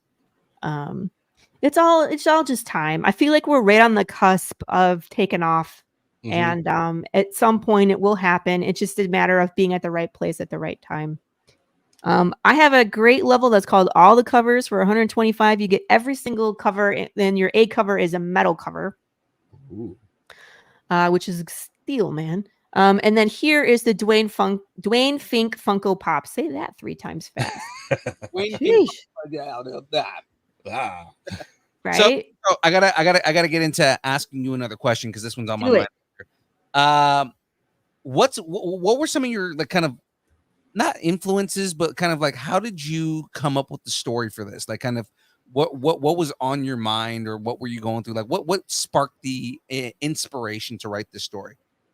I have yet to be able to answer that question. I don't know. It just came to me where it was like, what would happen if death broke? You know what I mean? Because I wanted to write a story, a horror story, and I love the zombie genre, but it needed to be different. And to me, there's nothing more frustrating to me than a zombie story where I don't know what it is. You know what I mean? Like, how did it start? At least with like 28 days later, you get an explanation. Like, but like Walking Dead, you have to watch the extra content with Robert Kirkman to even know what started the zombie apocalypse. And they're not actively trying to fix it. Wouldn't someone be trying to fix it? I think so. No, they just float to France now. Right. And like, I didn't even start watching that one. I was just like, God damn it, Daryl Dixon. I can't watch more. He just things. floats to, just like France is just right next door. He just floats to it. Right. And I mean, it's really interesting to think about the path. I'm sorry. It all ties back to my story. The things that the generations of zombie stories that have been told and how they evolve. Because when zombie was first created, it was not an undead or infected anything. As a curse. You were alive and you were being controlled by a voodoo priest. So it was basically slavery, which was obviously terrible, but that's what was so terrible in that time. And what's nice is that as time went on and it evolved, it also mimics what we're afraid of, right? Yes. So then we had slow zombies, but now they were dead and they were trying to eat you, so cannibalism. And then we had fast moving zombies. Oh, right? Yeah. Well, then we increased the gore, right? I mean, because Night of the Living Dead, the very first one, it was scary. It was not all that gory except for a couple parts. But then it's like in the 70s, and then, oh God, the gore just went way up. And then it became fast zombies, scary zombies, comedy with zombies like Shaun of the Dead. Shaun of the Dead is so good. It's such a great movie. It really is, because it does all the things. I love the outside of that too. So the way that they explain this, I love it. Every time you finish a section, it's got an explanation of the castle. Right? Oh, nice. So this is where Ron peed himself for the 5th time. That movie. It is. That's exactly where mine starts. This is where Ron peed himself the 5th time. Hermione had to go get a towel. Damn it, Ron. Your pee towel. So it says, if Muggles should accidentally come across the Hogwarts grounds, the castle will look like an abandoned ruin, and warning signs will discourage them from exploring the site further. So the idea is it's supposed to look like ruins on the side right there, so that Muggles deter them from coming any closer. Right. Yes, because that's what people in Europe like to do, is not look at ruins. No, that's the opposite, isn't it? They're like, "Ooh, let's go in here." Exactly. This is dangerous. I probably should go out. Let's keep going. It's like the joke in every horror movie, right? It's like,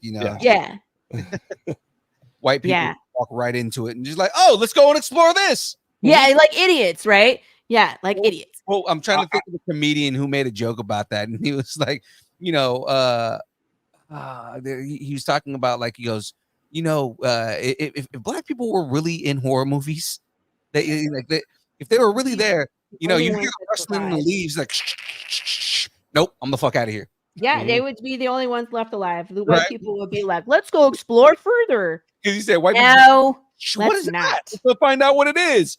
Yeah, that's a terrible idea.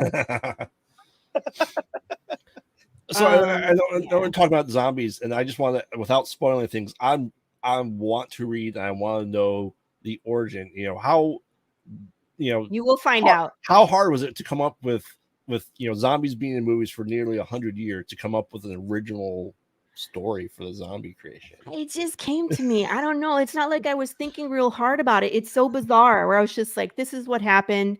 It took me, I did a lot of research into the method, the vehicle in which this apocalypse happens, right? I did a lot of research, and I'm probably on a list somewhere in the FBI for my search history. It's a great list. Join us. It's great. It's great. We're all there together, but that's how you know this story is quality, is because I'm on that search list.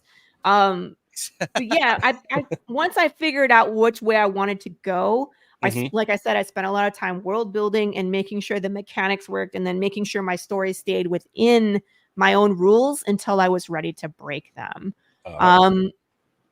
Yeah, it's a wild ride. So I'm excited. I'm still going. So okay, so here's our stretch goals. We've unlocked 2 so far. We're well on our way to 2 more. We are building a poker deck from campaign to campaign. And Madness Comics Network, that's Pops Van Zant. He and I it was his idea, and then we talked it through and came up with this. So last campaign, I figured it out right around 100 backers, and I was like, okay, every 50 backers, when we first one starting when we get to 100, we'll release a poker card. And then every 50 after that, we'll just keep building. So here's what it looks like. This is a legit poker card that everybody got last campaign. And we unlocked at 50, we got the Ace of Hearts. I will reveal 2 more, hopefully. If we get to 150 backers, that would be great. If not, then we'll reveal 1 more at 100 backers. So that's the poker card. So backer number, but we also have dollar amount stretch goals, which we just unlocked this first one at 5,000. And I love this. I love this stretch goal. And I would do this every campaign because now everybody gets an additional 15 comic books. Oh, wow. Digital, not physical, right? But what I like about this is I have backers in Germany and I have backers in Australia that cannot, I don't ship to them. It's really not feasible. I mean, if you want to pay $15 and then pay me an additional $70 to ship it to you, you're nuts.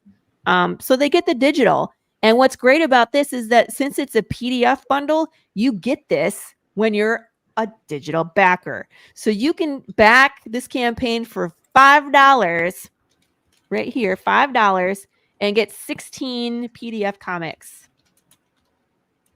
Isn't that great? That's so awesome. As I scroll around forever. But there's some really good stuff in here. I've read almost all of these. There's a couple more I need to dig into. And then I got, I got koozies. The slice and dice is a ton of fun. We broke this last campaign where I smashed a watermelon. So how it works is because, my martial arts history, I have some weapons. And I let the fans decide which weapon I would use. And the fans got to name the watermelon. And hey, Keith, they named the watermelon King Joffrey Baratheon. And then I effed it up on a live stream, which was great. I dressed up as Pikachu for random reasons. And I sliced the heck out of it with a Filipino short sword. And then one of the people in the poll actually suggested a soup can in a sock, which was a great suggestion. Can in a sock. Oh, it's a prison weapon. Yeah. And, which particular short sword was it? Which what type of short sword it is? Only reason I'm asking is because our co-host John Mez 5000 is Filipino. So it's a gunting.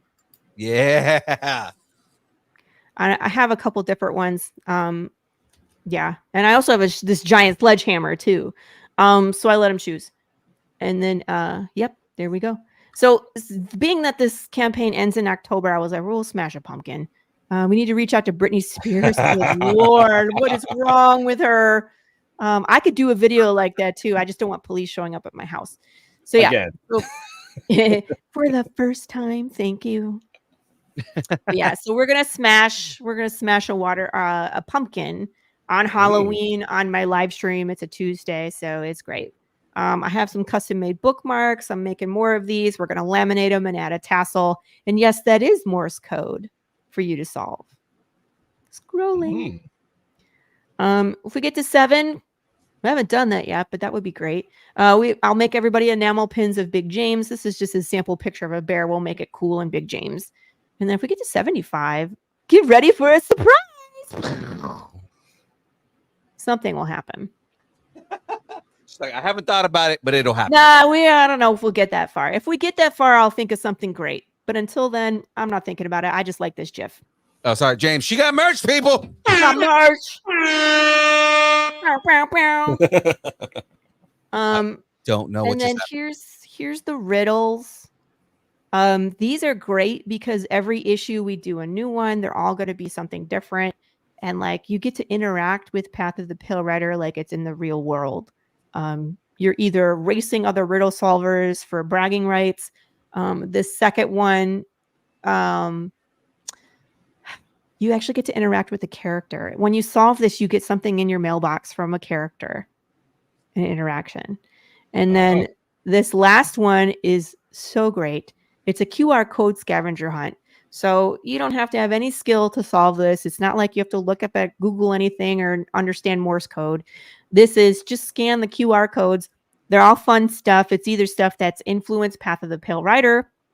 There's a Rickroll in there. There's a freaking Swedish chef making hot sauce because we had hot sauce last campaign. Birdie. That was hilarious. And then he like in the beginning he's like doo ba doo, and he sings this song, and then he like throws his utensils, and I was just like, what the heck? Yes. Oh, he's in there. There's He-Man singing, I think, 4 Non-Blondes. There's just a bunch of shenanigans. One of the 24 of these. I think you've seen which one that is. The first thing that threw me off, because I was like, in the first, I think it was the first or the second one, where you had the QR code for the first time. Uh-huh. And I played I opened up the QR code and it cracked me up because I was just like, oh, this is great. Like, yeah, it's the song, right? Yeah, I was like, there's music to the scene. This is amazing. Well, okay, so I had to beta test that because at first it was just going to be the sheet music that I wrote at the bottom. Yeah. Because I wrote out the notes to the song, and I put it up on Facebook, and I was like, tell me what this is, and nobody got it. And I was like, okay, we need a QR code. I was like, it'll be completely lost on everybody. I'm like, no, we're going to make it easy. So if you scan the QR code, you get to hear the music that plays in my head in that scene. That's so good. Yeah, it's fun. But one of these QR codes actually leads you to a short film, which I put together. It was me and my husband, and it's bonus material for Path of the Pale Rider. And it's a little creepy. At least that's what I've been told. But it's all good.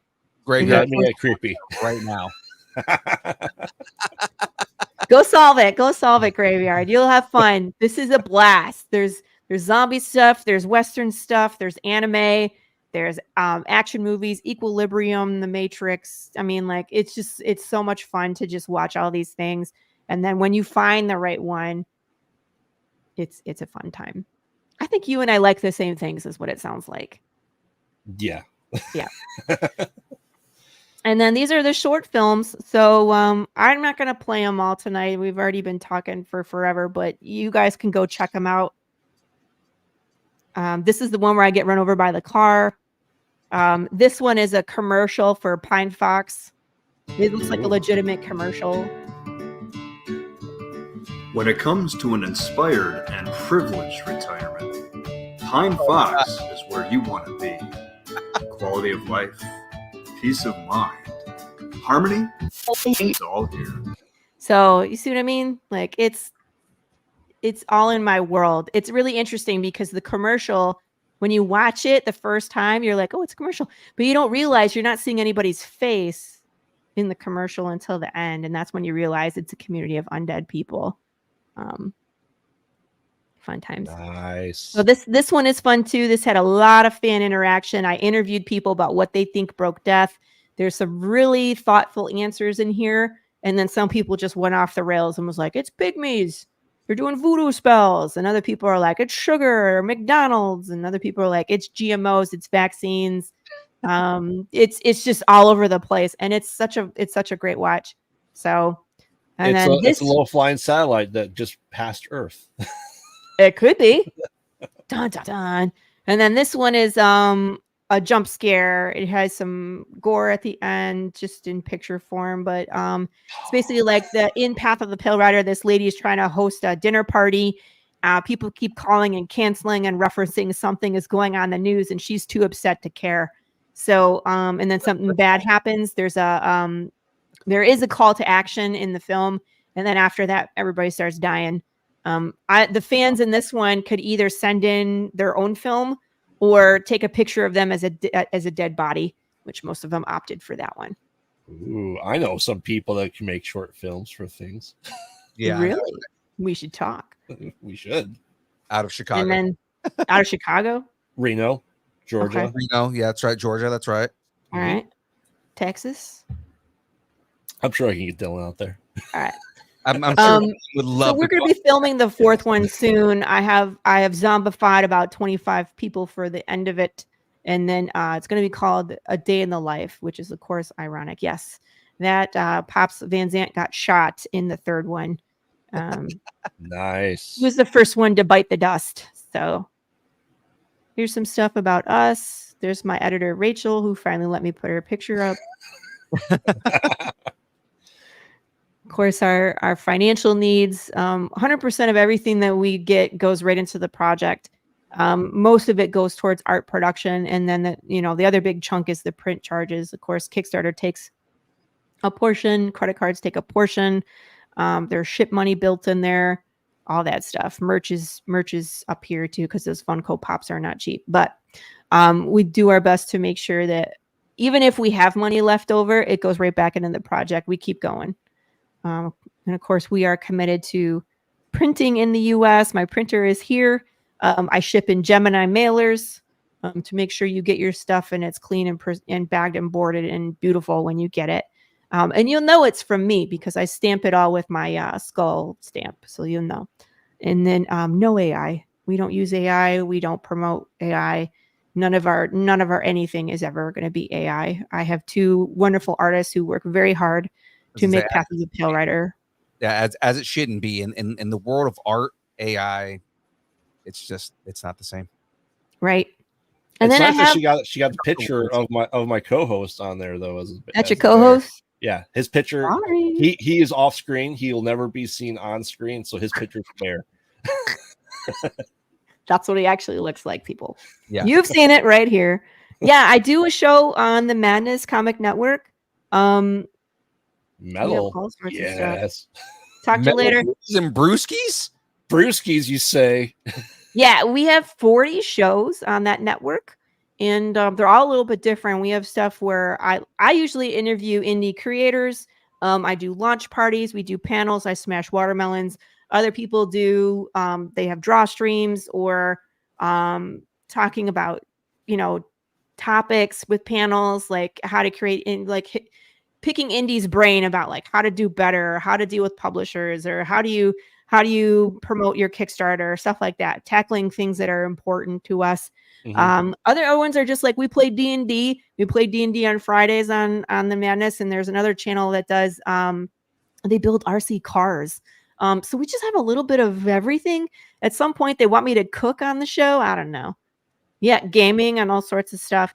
And the cool part about the Madness is that we are actually Kickstartering right now and trying to raise money to build our own Roku, so that creators like us can have a place to go to where we're not constantly censored and swearing as much as we want. We can say whatever. You can't get your demonetized because you said something once. You know what I mean? Right. So, yes. Oh, there's trust me, I'm fully aware of that on my other channel. Mm-hmm. Especially when you deal with like horror content, there's a lot of things on there that is deemed too risque to talk about. Yeah. So yes, you guys should check it out. It's really cool. I'm on there. I have like smash ads for my show, and like you can get drawn into Path of the Pale Rider, etc. But they have like you can bring all your content to the Roku, and it's really cool. I have other friends with campaigns that are alive right now too. If you guys like wrestling, there's a lot of people like wrestling. This Razor Wire McGuire is a really dark wrestling book. Check it out. Hell yeah. Or as our good friend of the show, Rick would say. No,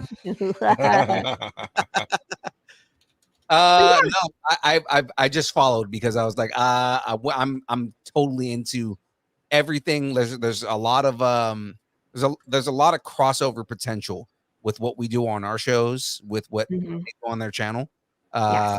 Same thing with Kyber Cave Productions, which is the other network that Graveyard does shows on. Is they have a lot of the same thing. They have a lot of good crossover potential. Yeah. And I mean, especially when we're all like-minded, it's like we should just band together and absolutely, help each other be successful. Hey, as Phil knows, I'm trying to get him writing as well for Comic-Con Network's Spoiler Magazine, and what I want to do from the horror side is talk to indie creators on the horror side and write articles about them. Right. And I think I want Phil and James to write for comic books and get in the comic book creators in there as well. Right. Cool. Yeah. So I mean, there's just a lot of potential. Yeah, that. absolutely. You know, and we're always willing to work with anybody. So yeah, Madness Comic, call us. Absolutely. Yeah. So let's knock out a couple questions before we go, because we're about to run over time now. But Are we really? Gosh. Yeah. But I definitely, if you notice, I stopped building. I know. I was like, I built this one little piece while we were talking, because I built this one too. I built this one too. But I was building this while I was listening to you guys in the beginning. So it was like the base of the bonsai tree, and I got like one little tiny branch done. That's all I got. I got 2 bags done here. So I mean, I got 2 bags is pretty big. It's pretty big. But I mean, this is how I know a 22 bag kit is going to take me like 3 months. So with the way that the show runs, so that's awesome. Though I want a 22 bag. Yeah, that's great. Yeah, I know, right? So we're gonna ask you a couple of questions that aren't pertaining to your career. It's more like fun stuff to ask, right? So yes, since we now know that you are a giant movie nerd, what would be the worst movie sequel ever made? Now, this does not need to be a movie sequel that's already been made. It's more of, what is a movie that was made that you're like, why are you making a sequel to this? Phil knows my answer to this one every single time. It's The Happening 2. Happening. Dude, there was this. I didn't even know there was. I'm saying it would be the worst thing to ever get. Oh, that would be a terrible thing to happen. That would be the worst thing. I mean, I'm not gonna lie. Thor: Dark World was a terrible sequel, but I'm glad that we got other Thor movies besides that to redeem it. But that's probably one of my least favorite movies. But let's see. Howard the Duck 2 needs to happen. I need Philzy back. Howard the Duck 2 would be a terrible idea. Now he's just banned to frickin' cartoons. Howard the Duck 2 would be a porn, and it would be a bad one. It would be. I don't know. What other movie could we do that would be a terrible idea? So what's funny is one of our other co-hosts, when we first started the show, we asked this question. We asked him what would be the movie, and he goes, Passion of the Christ 2 Resurrection reboot. Right? And I think they did this. There's a fight scene in it where Jesus is beating people up with fish. Right. They just announced that they did. They just announced like last week that there is a Passion 2 coming out called The Resurrection. Right. And he was like, he goes, I was literally off by one word. Passion of the Christ 2 The Resurrection is what it's called. He called it Passion of the Christ 2 The Resurrection reboot. So, you know, it's probably going to make millions of dollars. Because they're going to release it probably at Easter time. And I guarantee you, all those Catholics will go see it. Oh, absolutely. Mel Gibson is making it. And, you know, they love the first Mel Gibson is making it. Okay, yeah, it's a done deal. Well, remember, there is Ginger Dead Man 2, The Passion of the Crust. That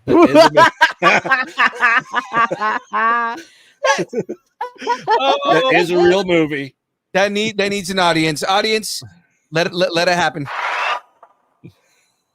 I don't know. I haven't seen a ton of bad movies. I don't know. I don't got an answer. I don't got one. That's fine. That's fine. So, if you were on a 10-hour flight, oh Lord, who would you want to sit next to, and why? Now, this person can be dead, can be alive. They're back just for this flight. You know, just somebody who you would want to pick their brain for 10 hours. Who would be like the ultimate conversation to have? I would like to talk to Jimmy Hoffa to find out what the F happened. Never heard that one. That's good. I just want to know where he went. Like, can you tell me all the things? Like, what happened to you when were you part of the mob? Did the mob take you out? Like, did you know too many things? What do you know? You know what I mean? That would be great. What size are your cement shoes? Yeah. Did you drown? Were you shot? Were you dismembered? Are you all over the place? Where are you right now? It's missing people would be great. Like Amelia Earhart, where are you? What happened? Did you crash? Were you eaten by crabs? What happened? You know That what I is mean? by far the most creative answer I've ever gotten on this show. And I love find it. that stuff interesting. People just disappear and you're like, never seen again. Where did you go? Eaten by pigs. There you go. Say Wong saying Kevin Smith, give us Dogma 2. We've been waiting long enough. Oh. Kevin said that he's never going to do a Dogma 2 because partially because of all the problems that he got along with that. Yeah, a bit. But also because he doesn't have a good enough story to follow up on it. He was saying that if he ever comes up with a good story for Dogma 2, he might make it. But like, it took him forever to do 3 Clerks movies, and he's finally doing Mallrats 2. So it's just kind of like, you know, I need to watch Dogma again. Yeah. Yes. It's been a long time. Someone's yelling at him. Alan Rickman. It's little Jack yelling at him. It's fine. It is LaJackie. Hold on. She's asking me for something. Here you go. Okay. Sorry. Good catch. I know. All right. So last question before we get into our wrap-ups here. What are you currently nerding out on? What am I currently nerding out on? I started watching the live action One Piece and I'm stuck in there. So I haven't started watching it because I'm like, I know I've heard people talk about you don't have to watch the original anime to enjoy the One Piece show. But I want to watch One Piece, but there's so many goddamn shows. There are so many. I started to watch the anime before they released the live action, and I think I only got through a couple because I've been so busy, right? But then the live action started, I just jumped over to it and I started watching that, and it's really good. Yeah. It's really good. You'll enjoy it. What's my Instagram? It's at Laurie Calcarerra, or it's at Path of the Pale Rider. Path of the Pale Rider has a underscore between all the words, which is super annoying, and I have regrets. It's great because people were asking questions that I'm going to get to here in a moment. So let's get into the wrap-up questions here, right? I'm going to ask you one of the hardest questions that you're ever going to give us an answer to in the history of your life. Harder than the one like, what sequel do we not want? Yes. Yes. Much harder. Graveyard knows how hard this question is. It's very difficult. I'm intrigued. 42. What? That is the answer to everything. So let's move on. What is your favorite kind of taco? Taco. You gotta go classic Taco Bell Supreme. Crunchy taco, not soft taco. Those are really good. And it's like, but that's taco. Like I love carnitas, like burritos. I've lived in California and now I'm here in Texas and Michigan as well. You know, it's like Taco Bell is everywhere. So that's the one constant. But Chronic Tacos out in California, Rubio's was great. But I was getting burritos. Burritos and cheese enchiladas are more my thing. But a good crunchy taco supreme from Taco Bell is great, especially like 3 a.m. after a concert. Give me about 4 of those and that hits the spot.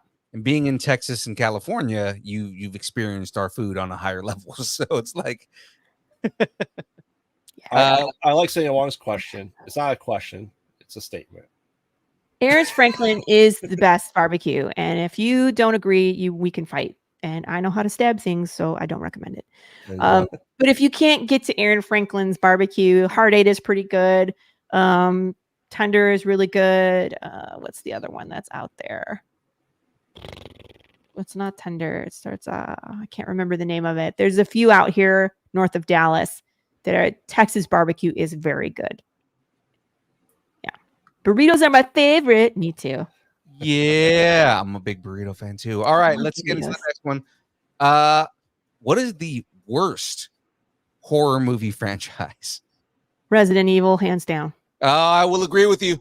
They cannot do it right.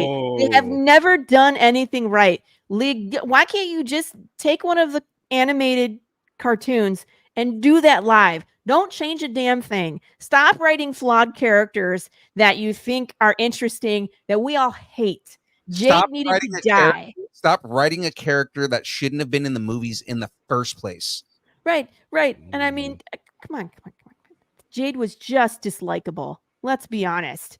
She made all the wrong decisions. She told everybody to make stupid choices. She sent her freaking kid out into the freaking world when she should have just stayed put. She should have never had her in that room. And I could just go on and on and on about that series. Yeah, It was but also Alice was terrible. I'm sorry. Alice was terrible too. I mean, like, they're enjoyable to watch the action, but don't watch for the plot, and don't watch if you're a Resident Evil fan looking for Resident Evilness. You're gonna get Hollywoodified Resident Evil, right? You know, and it's like they've tried to go back and they just haven't done it successfully. Like, it's not a hard formula to get right. You just people know how to get it right. Do the video game or do the animations. Yeah. Do it live and change nothing. Like, make it legitimate horror instead of trying to make it action.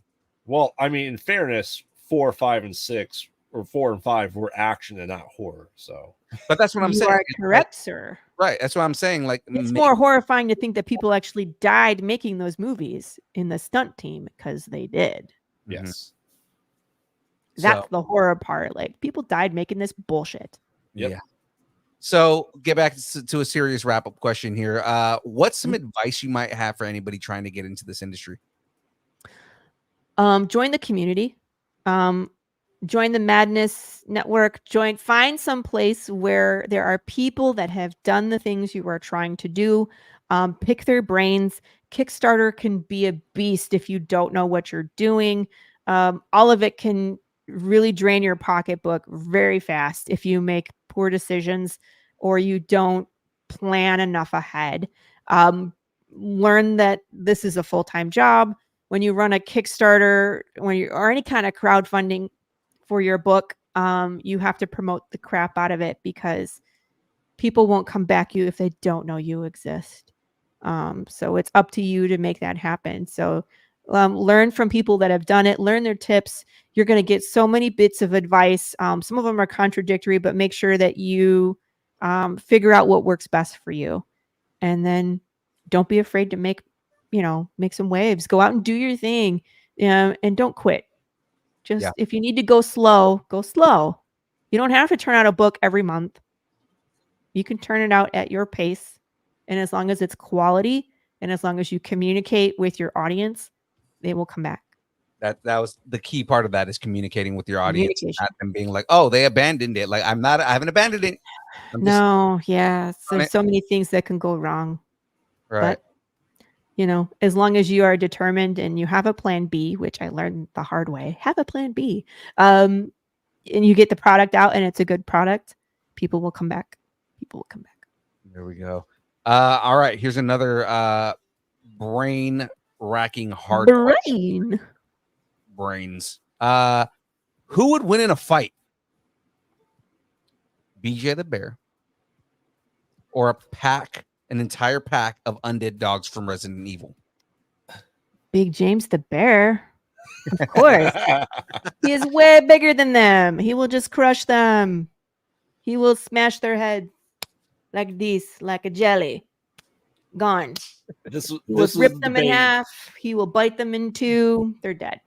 I mean, this is the debate we were having, if we were going to put Cocaine Bear against Big James or not. And I was like, Big James wins because Big James can't die. Big James can't die. Big James cannot be killed. Big James cannot be beat. The only thing that could beat Big James is something bigger than Big James. And that's kind of where I was going, was like, okay, when we were trying to come up with what do we put up against Big James, it has to be another undead animal, but it has to be something massive. So we ended up going with the undead dogs, but I originally came up with the crocodile from Resident Evil 2, the undead crocodile. The giant one? Yes. I mean, if it's big enough, it could probably, the way that you beat Big James is to take him apart. And people have tried. He's missing some pieces. He has weapons lodged in his back, barbed wire, hatchets, bunch of gun holes, right? It's just, that's the only way you would be able to stop him, or he decays enough where he falls apart. Those are the two things. But as of right now, he's still up on I-93 and gets pissed off if you wake him up or you come on his road. So don't do it. Yeah. That's what I was saying. Like, between if I was kind of thinking like, if we're gonna do an undead animal, it's got to be something massive and big. It has Yeah. to be. That's the So- only way you're gonna beat him. People are That's- like, well, I don't know, put him up against like someone was like, put him in a indie. They were trying to make like an indie video game, with like Street Fighter, right? Uh-huh. And they were like, we'll put Big James in it. I was like, that's not fair. I was like, do you understand how this works, right? I'm like, he's already dead. They're You'd like, have to make him "Oh, so yeah." OP. Cast life upon him. Cast life. And then kill him again, right? I do have a website. Give him a Someone soul. asked me that. Actually, so we're gonna get to that here in a second. So All right. what's next for you here? Well, we're gonna finish up this Kickstarter strong, hopefully. Thank you for everybody who comes out and shows us some support. I just want to remind people that Kickstarter is the way that we fund these books. So this is the time we need your support. It's super important. People are always asking me like, hey, can I just get the book after the Kickstarter? I mean, you can, but the Kickstarter is where we make sure that we can continue making books. So it's super important that you support us here. When we're done with this one, we're going to be doing the trade paperback, like I said. So that'll be a lot of fun. There'll be some extras in there, pieces of Jude St. Clair's journal, pieces from the script. You're going to see issue number 1 in color. Issue number 1 was the only one released in black and white just because we didn't have the money to do it back then. But my colorist, Matt Chambers, is currently coloring issue number 1. So you will see that in all of its glory in the trade paperback. I'm going to be at some Comic-Cons coming up. If you're in Texas, please come see me and say hi.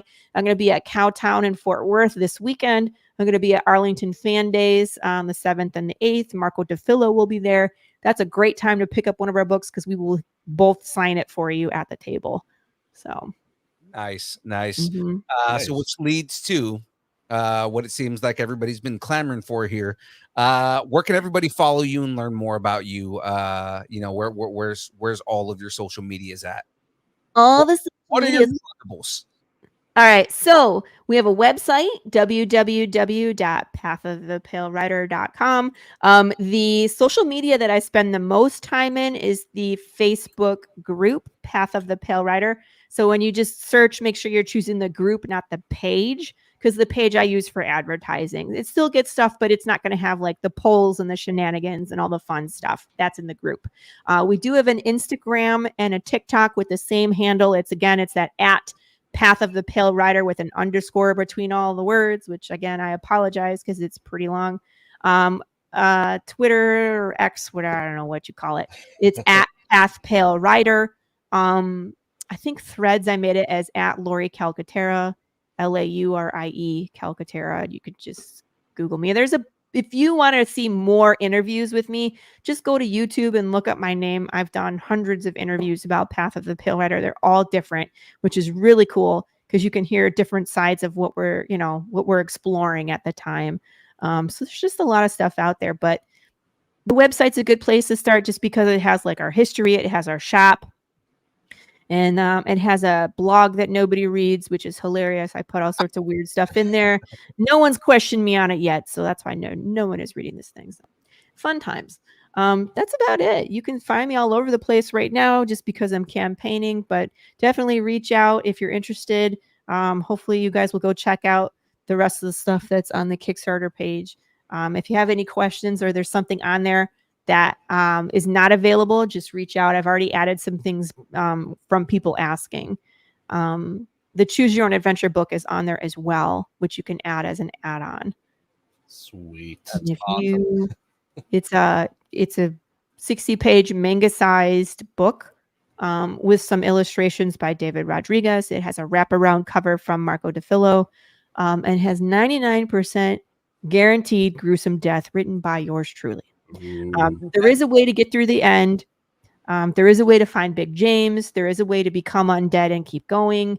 It's just a great chance to walk around the world of Path of the Pale Rider and see what hijinks you get into. And if you die, no big deal. You just start over. You do it again. Yeah, that is awesome. I love this entire idea. I love everything that you've got going on. Probably some of the best marketing I've seen in any of these things that we've seen. It's amazing. Thank you. You know, we've enjoyed your company here tonight, hanging out with us. Yes, thank you for having me. Absolutely. Absolutely. I hope you had a great time the way that we did.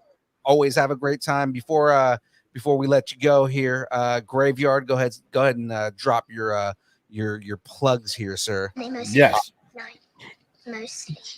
Giant. Yes. I am Graveyard co-host of the Mostly Pod Out at Night Mostly podcast. New episodes come out every Wednesday on ComicConRadio.com. Make sure to check that out. Starting next week, Wednesday, we have a new interview show where I interview everyone in the horror community that I possibly can get my hands onto. It's called Conversations in the Void. That'll be releasing 9 p.m. Central on Wednesdays over on YouTube with modifications and editing being going up on Comic-Con Radio as well once that gets all finalized. Top of that, you can find me at Kyber K Productions 2 to 3 or 4 days a week. We're gaming, just nerding out on Saturdays, having a great time over there. You can see me here on The Build on Thursdays, interviewing awesome people, getting to brackets when we do get time to them. Remember, next week is Spooktober, so be prepared for all the horror brackets that you can possibly handle. Yeah. Yes. Hopefully we can get to the end of this bracket that we've been doing. Oh, we're stopping sci-fi for horror for October. I'm just Well, no, I was going to say 'cause we can start the episode at least with trying to knock out that final four. Yes. It's just four left, right? No, there's we still have the other 16 side of the left. bracket. Yeah. So Well, we then have a lot left. Stuff. Also make sure to check out Split Screen, which is coming out in winter, where I have a cameo, which is done by friends of the show, Dylan Brown and Josh Rucker. So that is coming out, I think, to Scareplex in the winter as well.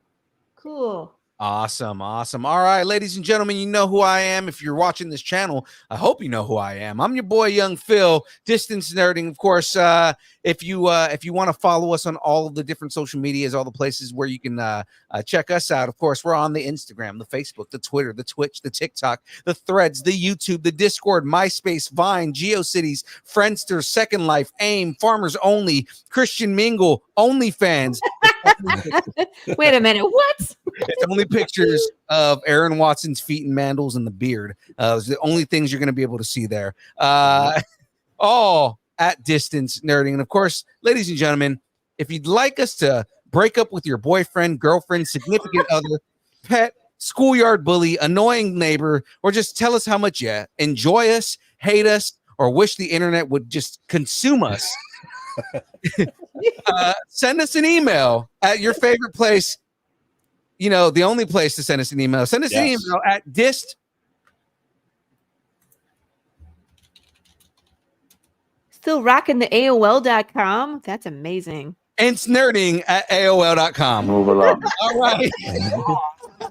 I don't know if you noticed the joke in that, right? But if you look at this, when I originally made the graphic with the font that I used, there is a space between the T and the A in distance. Yeah, there is. Right. So the joke from ever since somebody pointed that out the first time is dist, and then I wait awkwardly long time. It's nerding. Oh, and I forgot to mention, follow us at Pod Out at Night on social media. Also, for anyone watching, make sure to follow not only Distance Nerding on YouTube and all social media, check out Twitch, because the more viewers we get on Twitch with Young Phil, the more chances we have to have AI Phil voice on Twitch streaming. Oh, Lord. Because we're Can not. you imagine? Yeah, we're not. I'm excited. Graveyard had me set up this this thing on Twitch where I recorded my voice doing several different lines, so that way basically you can type in whatever you want and the AI is going to make the speech in my voice. Yes. I'm scared. So I'm afraid for what's going to happen, but we found out once we got everything up and running, because we did it live on the stream. We found out at the end of that you have to be affiliate, and we're not an affiliate yet. So, after all that, close. Yeah, so close though. So close. Okay. Graveyard's entire campaign now is we need to make affiliate, which means we need as many people as possible to watch us on Twitch. So then that way we can make affiliate, just so that way while I'm playing Starfield, he's going to be sitting there like making me say things I never said. So it's going to be fun. Oh, the shenanigans. I love it. Shenanery is real. Love it. Yes. So speaking of shenanery, Laurie, I didn't warn you, but we are about to do something right now. Called the dance party. Oh. Basically the idea, and that's everybody's reaction when I mention the dance party without warning them what the dance party is. Do I have to dance? Really? Do I have to dance? No, you don't have to dance. Basically what you do is once you hear the theme song, essentially you're just going to grab something around you, make it dance on camera. I can't dance. Yeah, if you want to dance, go for it. But I mean, I was dancing in the background when the thing was playing. No, you were. So we'll give you the example here. Graveyard's going to show you how this works. So let's get this going.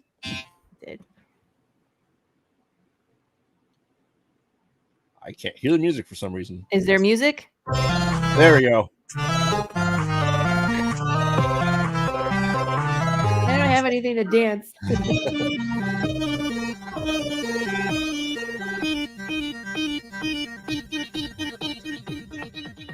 Distance learning.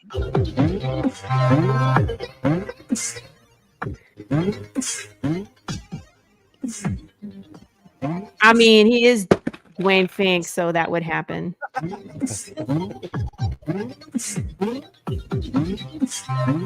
Pirate Pool!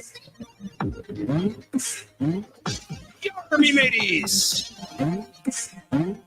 Batten down the chimichangas and give me a taco. I want a pancake.